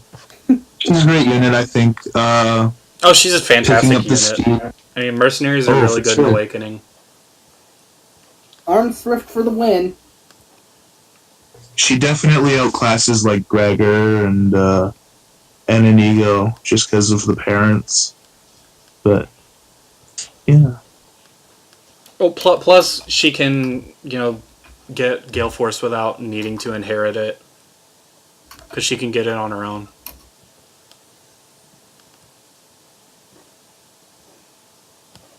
Which is always handy. And, like, Hero is just a really good class in Awakening in general. Well, heroes are always pretty good. I mean, they're good at offense, and they can use end exit, which is nice. So, I mean, end access for 1-2 range is always really cool, even though end access aren't that great at Awakening because they have pretty bad might. But otherwise, they're better than in Fates. Yup. And they have souls, and soul is a really good skill, and it really helps for enemy phase tanking. So it really does. It's hella nice. It's like really good for survivability, which is very important. Soul plus and Nexus makes, yup, exactly. And Soul plus and Nexus makes you really good at enemy phase, and that's just really good in Fire Emblem where enemy phase tends to be pretty important, I think. Oh well. So is that it? Severa is good by default. Like, she has really good stats anyway, so yeah. If you're a child unit, you have good stats. Basically. Child units in Awakening are kind of broken, to be honest. They are. Not just kind of. They break the game in 10 pieces. Not just 2, 10. They're that good. Like, have you seen their bases, their base stats? It's ridiculous. Well, their bases depend entirely on their parents. Yeah. They're mostly on their parents. Because like, if you look at their bases pre-inheritance, then they're really crappy. Like, I'll just read it off for you before we move on. Before you take into account inheritance from Cordelia or whoever her dad is, here are Severa's base stats: 8 HP, 6 Strength, 1 Magic, 7 Skill, 6 Speed, 6 Luck, 6 Defense, 5 Res. At level 10. That's an endgame unit. That 8 HP though. 8 HP.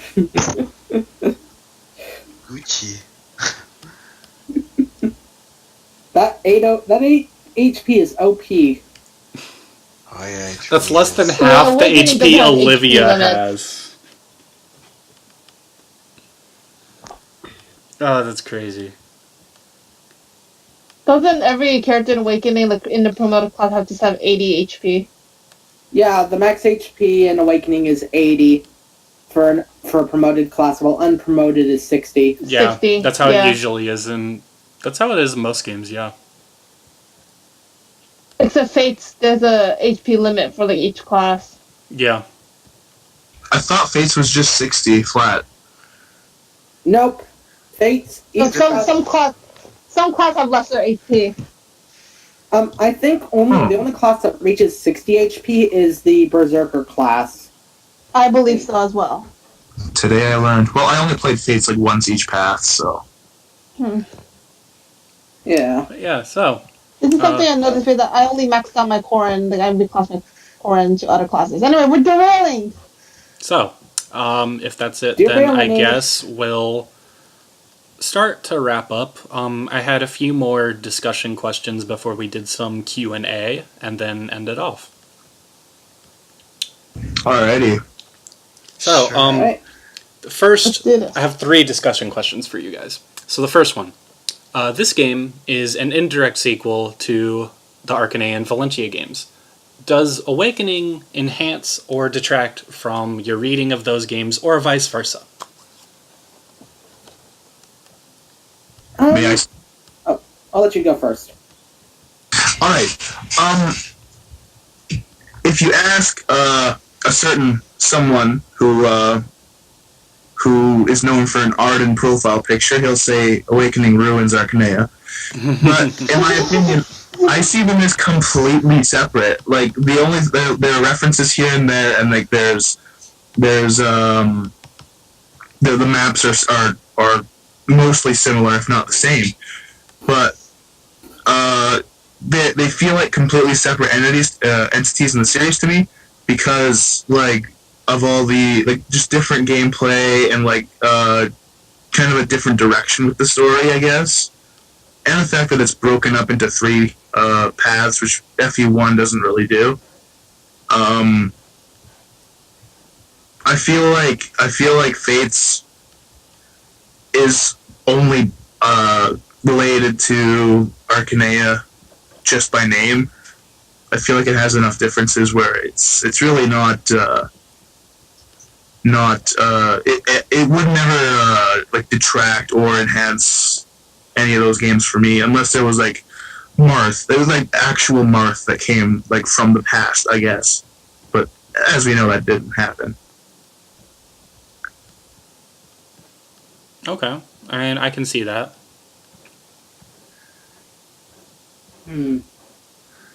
So the question was like, does Awakening being taken place in like as like a distant sequel to the Arcanine games detract from the Arcanine games, right?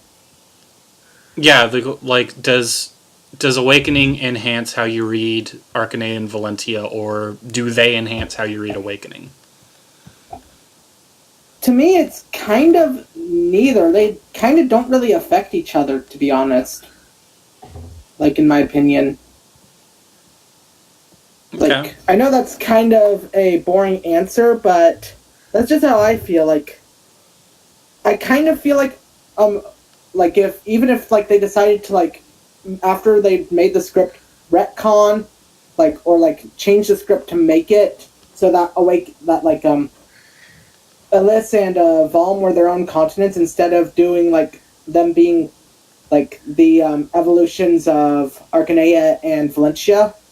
I feel like not much would have been lost from it. But, yeah, so pretty much at the same time, it's just... I kind of just completely separate them both. I kind of changed my answer a little bit. It was fun to go back and see the references and like the chapters. I guess the old games kind of enhance Awakening's experience for me.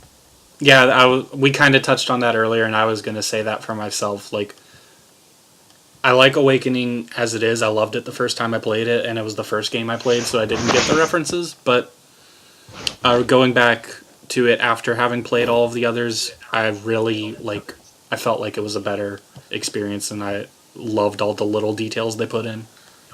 But I agree with you guys. I don't really think Awakening retroactively makes Shadow Dragon or Mystery of the Emblem any better or worse. It's just apples and oranges. I can't really make a comment on this, especially because I haven't really played it yet. As for me, I don't think it doesn't really change how I see any of the Arcanine games, because to me, since Awakening happened much after both Arcanine games, and that to my knowledge, they just reference Arcanea without really making any how could I say this? Without really making we're already changing what really happens in Arcanea. I don't really see how it changes. I would see whatever happens in Arcanea. So my story is like neither. I just don't really. I just don't really see how it changes Arcanea to me. So yeah. Okay. Yeah, I think we're all pretty much in agreement. Okay, so next question that I wanted to ask you guys. Oh dear, there's nasty echo. Ooh, can we do something about that? Don't think we can. Fucking. Wait. I'm not sure if we can. Oh dear. I don't really hear the echo. Oh, now I don't hear I don't it. hear the echo. Chris. Okay. I don't hear the echo. Okay then. You Well, just do the forcing it there. Anyway, second. next question that I wanted to one. ask. As we all know, and we mentioned a couple of times, this game was originally intended to be the grand finale of the Fire Emblem franchise. Do you think it succeeded in that goal? Do you think it would have done the series justice had it ended here? Why or why not? I feel like part of me thinks that it did do a good job because, like, with all the little, as we said in the last discussion question, like all the little tidbits and the nods towards like the older games, I guess you could say, it kind of sort of showed like a little wrap up of the series, but like kind of trying to connect shit. In a sense, it could have been done right. But I feel like also with like all the little added features in the game, like kind of sort of different from the older ones, that kind of indirectly heralded the new era of Fire Emblem. So part of me says yes, it could have been a good ending to the franchise, but also no, it was also a good herald to the new era. Okay. I feel like Awakening would have been a really good ending spot for the series. I feel like they wrapped it up pretty decently, I guess. But like, I won't know for sure. Like, if okay, I'm hearing the echo and it's messing myself up. Let's say it continues. Okay, I won't know if it was a good decision to end the series there until like Fire Emblem 16. If Fire Emblem 16 is Fates, then I'll think, maybe it should have ended at Awakening. I'm pretty petty about that, but I probably wouldn't have been the happiest if Awakening had been the last game of the series, because despite like everything, we got Heroes, which I really enjoy. We got Echoes. Like, who would have thought we'd get a Gaiden remake ever? I know. So, I can appreciate what Awakening did for I guess, saving the franchise or whatnot. But yeah, I think it would have wrapped up the story of Fire Emblem decently. I mean, I wouldn't have been the most happy with it, but I would have lived with it. As for me, my answer is yes and no. Yes, because I think Awakening did a good job at ending the series. It had lots of references to past games, celebrated what they did good, and meanwhile it also the game to finish off this series. So I think it really did a good job at ending off the whole franchise with. But at the same time, it's a shame to see my favorite side of the series ends. So that kind of left that would have left us with my heart anyways. And if the series ended there, we would have gotten Echoes. And Echoes is just one of the best games ever played. Ever. My second favorite fighting game. So yeah. That's why my answer is no.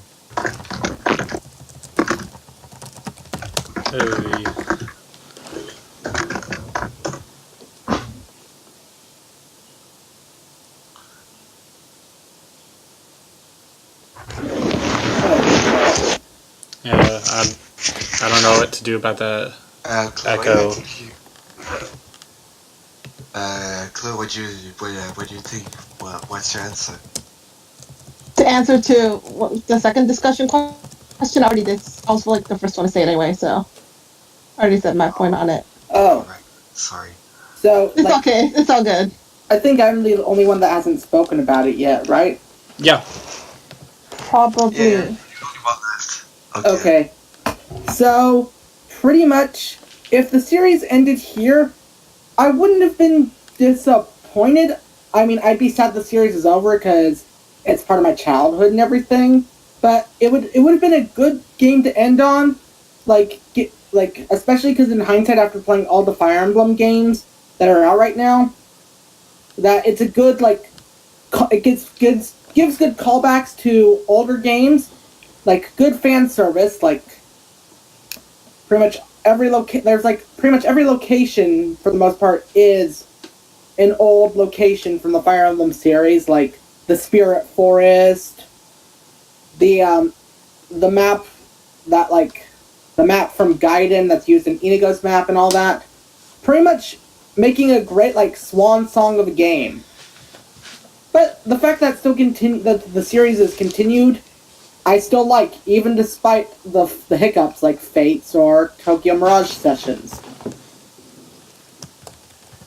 And hey, if the series didn't continue, we wouldn't get Echoes, so yeah.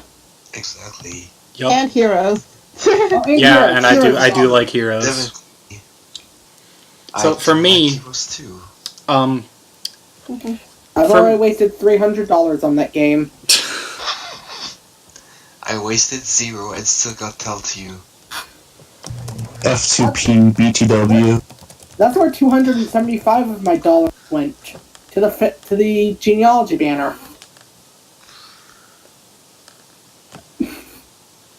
Yeah, so for me, Yeah.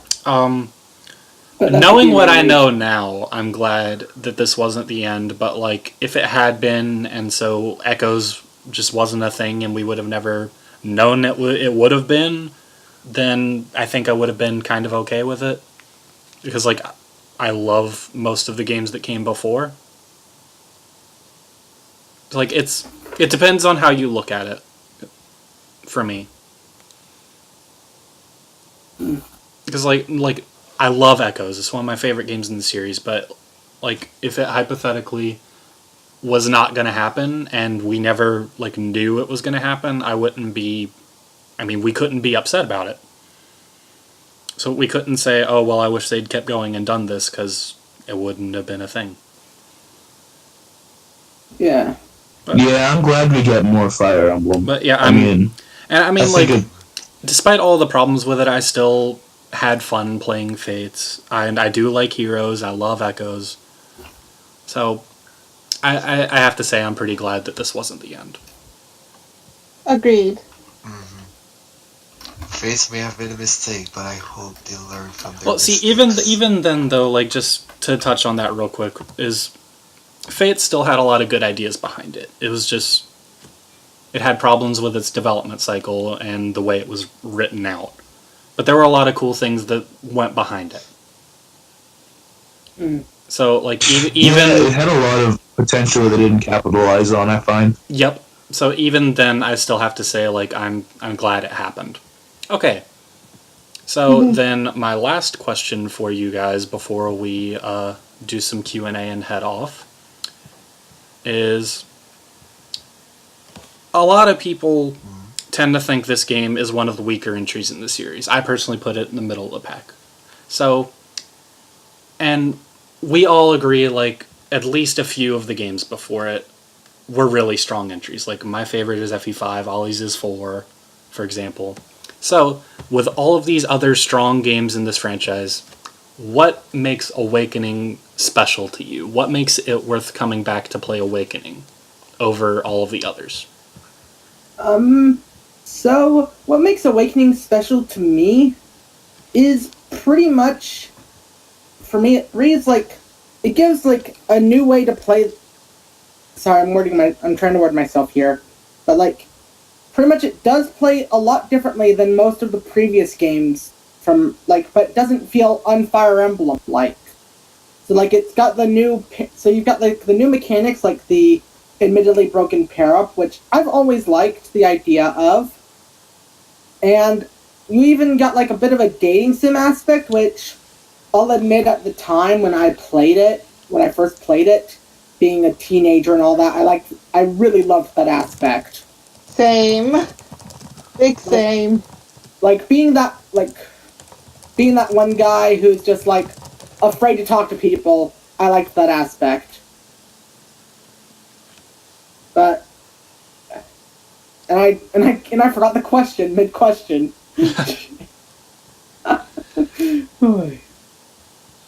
But so like pretty much you're asking like what makes Awakening unique to us, right?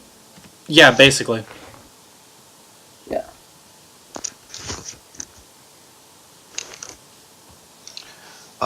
As for me, I will also like put Awakening in the middle of every Fire Emblem game I've played. I like Awakening a lot. It's flawed, but I like it a lot. The reason why I come back to it is for, well, first of all, gameplay reasons, because it's just since it's fun to use overpowered units at the end of the game, but it's fun to use overpowered units at the beginning of the game, but at least since the early game is actually kind of tough, I find it fun to really work for it in the, let's say, the 2/3 of the game before really shining with your gloriously overpowered units at the end. I think it's a really rewarding feeling as a game, and I think it does that kind of overpowered fuckfest better than Revelation did, for example. Also, well, the story is good. I like the story. I think the writing of said story is especially good. Especially the localization. I think the localization is pretty goddamn amazing. About as good as an Echoes. It's damn close. Um, yeah, I think it's a game that, while like, it does some things wrong, but it does a lot of things right. And I think it's really a game that is just all around a good time. And yeah. Also, something we haven't mentioned, I really like the soundtrack in Awakening. It's really good. I love Not the necessarily soundtrack in Awakening. memorable, like not really catchy, but like it's the pieces that are shown are excellent. It's really definitely one of the stronger points of the game. And like, it's a game that does just all around really good, and that's why I really like it. Even if you could argue that was the start of the quote unquote bad Fire Emblem stuff or whatever, but really, Awakening doesn't deserve any of the hate. It's a legitimately very good game. So yeah, good shit.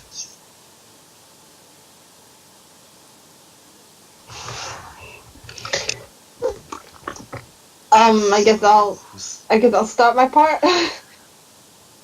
Okay, so I felt like, oh, I'm not sure about now, but like I know like for sure when I first started Awakening, like Awakening was like ridiculously unique to me because like this is the type of, well, Fire Emblem in general, but like this is the type of game I've never played before. I grew up playing like the main Nintendo IPs like Pokemon, Mario, and Zelda. So like, Fire Emblem was completely new to me. Oh, and then Fire Emblem 7 blew my mind on like this type of game. And then Awakening comes along, and with all these added stuff, it just blows my mind even more because I never really, for some reason, growing up, I never considered like Mario, Zelda, or Pokemon as like Japanese games, like games that like mostly it's like mostly well known more in Japan rather than America, like the type of genres of the game. In Fire Emblem, I feel like especially Awakening, more to like the Japanese style of video games, and I feel like that's like one unique thing about it, in my perspective. I know it's weird. It's fine. It's fine. I guess what makes Awakening special to me? Oh, are you done? Yeah, I'm good. Okay. Sorry, I felt like I cut you off. That's all good. No, but I really like the second seal, like just being able to reclass everyone like whatever I want to. But like the thing that makes it real special for me is like doing the DLC over and over again, like the rogues and the rogues and redeemers, and like the one in the genealogy area and the one in the Tellius area, like just kind of fighting them with certain units, trying to get them to have special quotes against each other, like when Wan Ku tells Leaf, like, shut up, I'm gonna stab you or something. And like just seeing character interactions like that kind of made me appreciate it a lot more. It made it real special to me. Like I love the series as a whole. It's my favorite series. I've pretty much sold my soul to Incest. And Awakening feels like a culmination of all those games. And that's kind of what makes it special to me.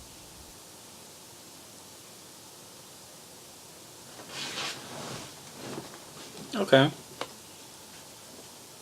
So I guess for me, Awakening will always have a place in my heart because it was the first strategy game I played. Well, I guess Pokemon Conquest was first, but Awakening really solidified my love for the genre and introduced me to what became one of my favorite franchises, one of my favorite series. And the game itself, on its own 2 feet, I feel it's a really positive experience. It's full of great messages. It's full of lovable characters. It has a wonderful soundtrack, and it's just generally a blast to play through for me. So, even I put it in the middle of the pack when I rank the games, but I think that speaks more to just how great the series is than to say Awakening is a bad game, because I don't think it is. So I really appreciate what Awakening does. At all. Okay, so if the chat wants, we'll take some Q&A real quick before we all head off.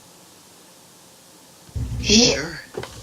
I 100% agree with your point there, Guy. I wanted to say you kind of voiced what I was trying to. What do you mean? Damn, we've been streaming for over 3.5 hours. Not 3, 2. Yeah, 3.5 hours. God damn. Yeah, I was expecting it to be longer, to be honest. I've seen worse. To be fair, I haven't. I've been in the Tracia podcast. I have seen I think this is one of the shorter ones, actually. To be fair, I've never really participated in a podcast before. This is a really nice experience. Thanks for letting me on board, guys. I love doing these. These are really fun. We got a question. New logo of the franchise. Yeah, I do. I think it's really elegant. I like it. I absolutely adore it. I could get a tattoo of that. I actually never really paid attention to the logo. The logo, you say? Yeah, I'll have to look at the logo. I absolutely love the font they used in the logo for Fire Emblem. I really love it. Yeah, it looks really good. It really does, yeah. Actually, yeah, taking a closer look at it, yeah, I do like that too.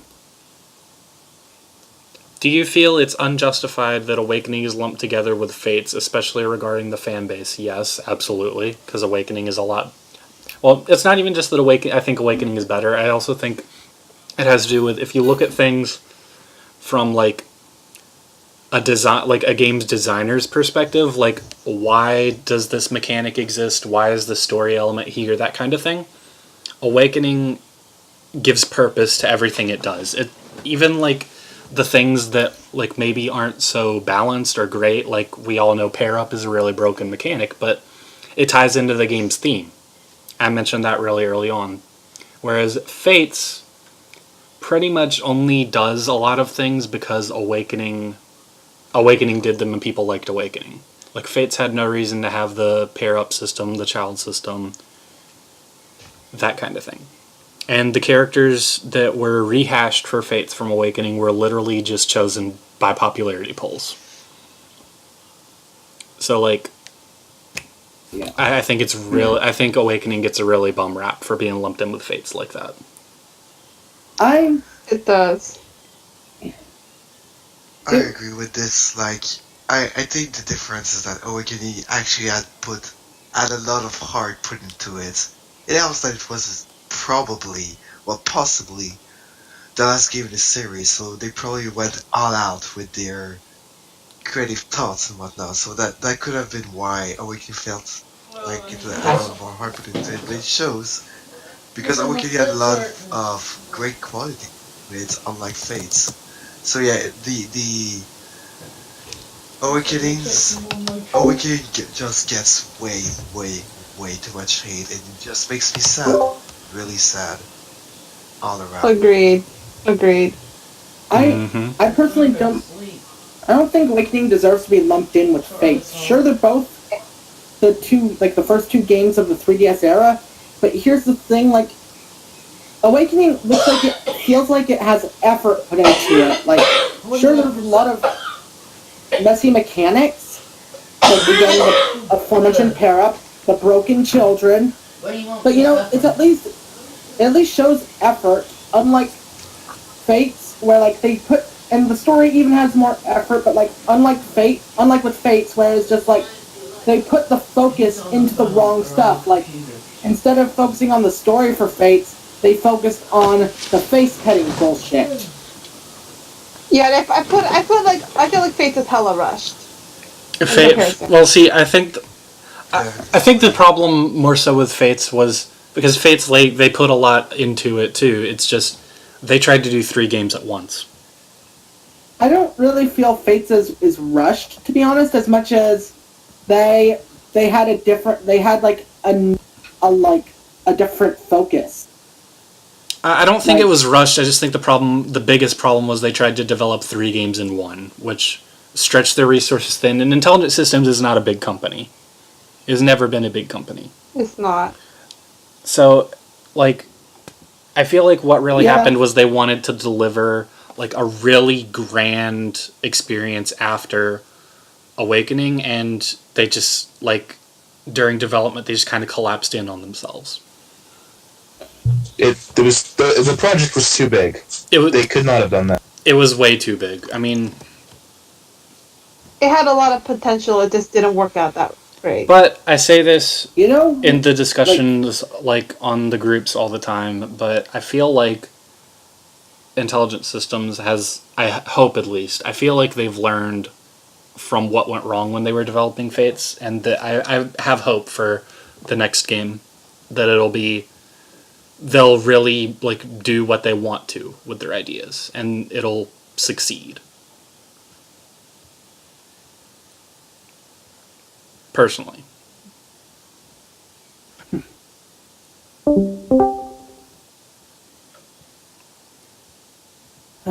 I just what I really hope they do is that they get a good idea and they stick to it instead of worrying about are people that liked Awakening gonna like this, because that was a big problem with Fates, is that everything had to tie back to Awakening. Agreed.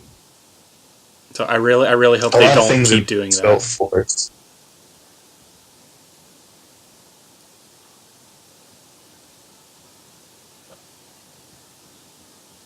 Okay. Doesn't look like anything else. So. Yeah. I guess. Thanks for having me on, Guy. Yeah, it was fun. Thanks for having me on as well. These are really fun. It was really fun. Thank you for having me. I'm sorry that I didn't really talk that much. Okay, but same. Yeah, I apologize as well. I'm sorry that when I did talk, it was for 10 minutes at a time. Oh, wait, we got one more question before we go. Is Robin the best or the worst My Unit? I say that's hard to say. There's 3 My Units, and they're all pretty bad. I personally, I haven't played FE12, so I wouldn't know. I personally feel like Chris was kind of better because, Chris was kind of under the shadow, just another average soldier, while Robin was kind of a big plot point. I kind of didn't really like that. I guess Robin is in the middle. It depends on how you look at it for me, because I think FE12 is a lot better on its own merits than it is as a remake. because like Chris says and does things in FE12 that Marth or Jagan did Oh yeah, that's really in the original, and like FE12 screws up some of the character arcs and minor story points, like with the Wolf Guard. But that's not related to Chris. But like, so I think Awakening is better for it in the sense that Robin is not the main character because there's still Crom and Lucina. But Awakening's story was made with Robin in mind, whereas FE12 was a pre-existing story from 20 years ago. So I feel like Robin is the best of the three, but I feel like they could have done things better with Robin and Awakening. Corrin is definitely the worst, though, in my opinion, because I don't like the idea. Oh, yeah. I don't think a story can be grounded around a character that's supposed to be malleable in the player's hands like that. And I think the evidence of that is that Corrin really isn't that malleable, and as a result is like a totally different character in all three routes of Fates, and in 2 of the 3 is a really crappy one at that.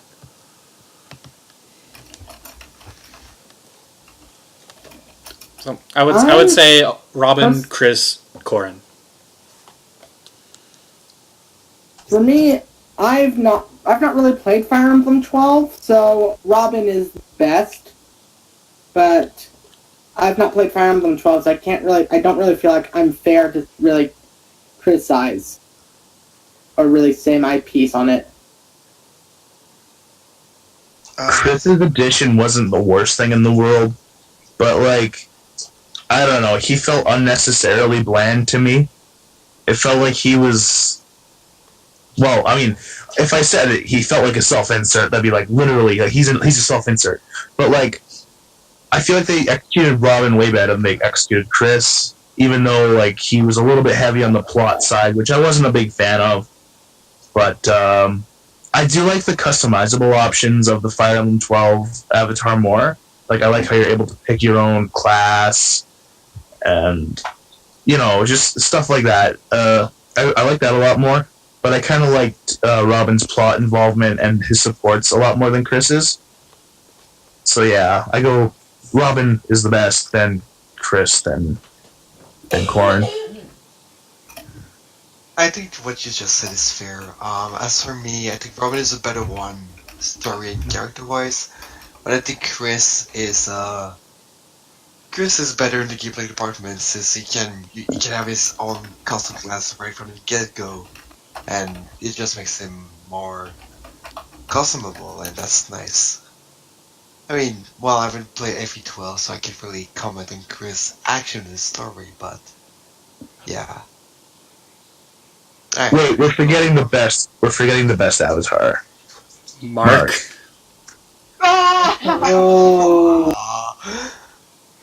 Totally the best, I swear. Yeah, it's such a deep and insightful character.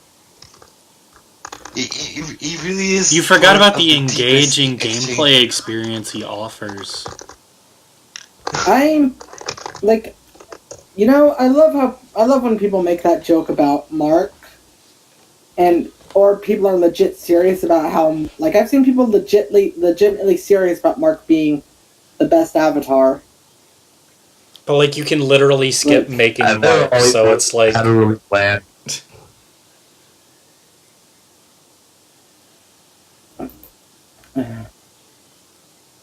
Like, I don't even think Mark counts, personally. I think word.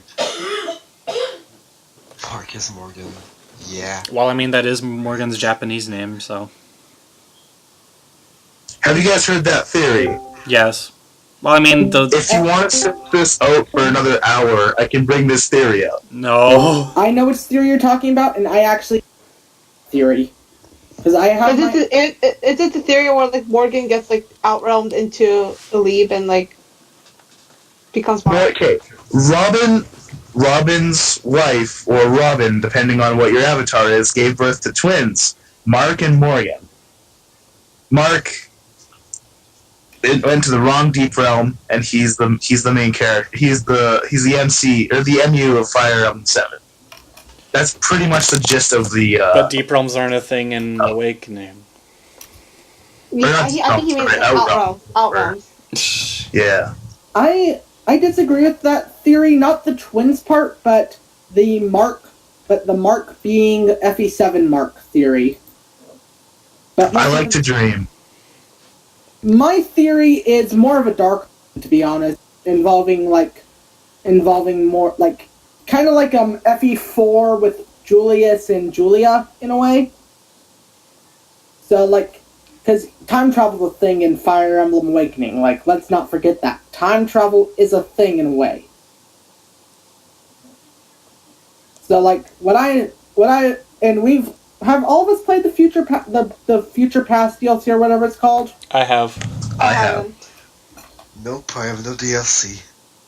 Okay, so like, but you know how like in the future, so I'm gonna say in the Future Past DLCs, you fight like both Morgans. Like Future Past 1, you fight male Morgan, and Future Past 2, you fight female Morgan before fighting Grima again. Yep. And the third one. Personally, I think that both Morgans aren't actually born. They were created by Grima.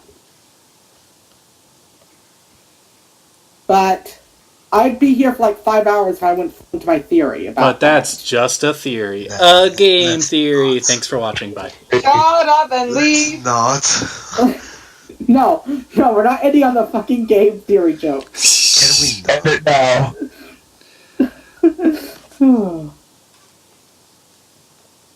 Yeah. Oh man. Okay. But I think that's it.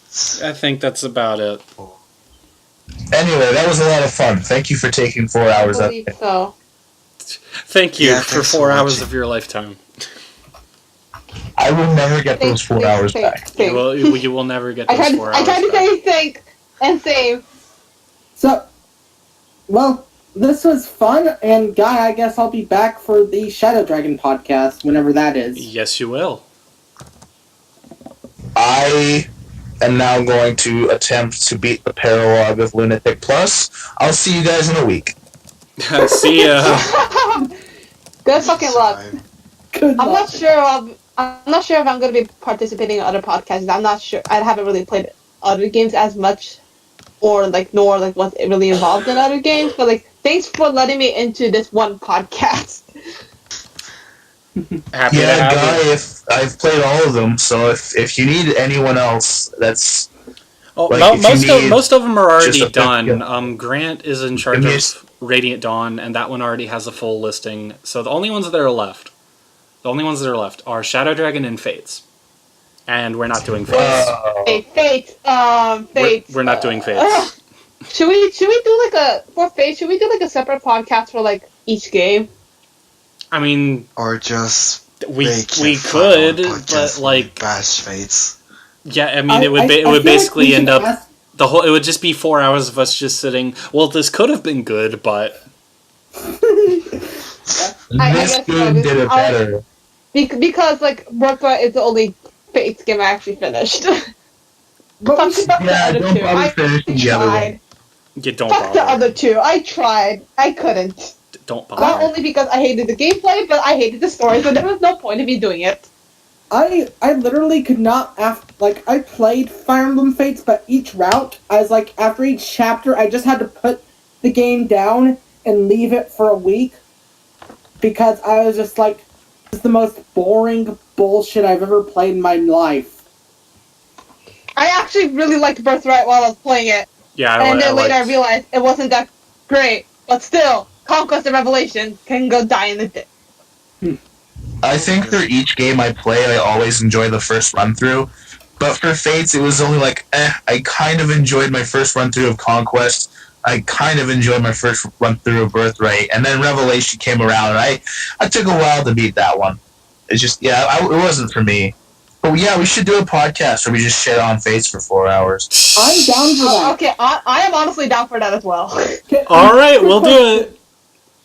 Like, we should just separate. We should separate it from Grant's series, though. Like, do it like see if we can separate it from like Grant's series of podcasts. Because I'd be willing to shit on Fates for hours upon hours on end. I mean, they are Oh, separate you guys, because I like should talk about my after rant about Fate. Because, like, let me just explain it real quick. So, like, Ronaldo started these. He did one on Holy War and one on Echoes. And then Grant and I were like, hey, we need to do one about Thracia. And then Ronaldo was like, I like the game, but I've said all I want to say, so I don't want to do that. You guys do it. So we did that one. And then Grant and I were like, okay, we'll split up the rest of the games. So he ran a podcast on Binding Blade. He and the Tellius ones. And then I did Sacred Stones. And now we just did Awakening. And then I still have to do Shadow Dragon and Fates.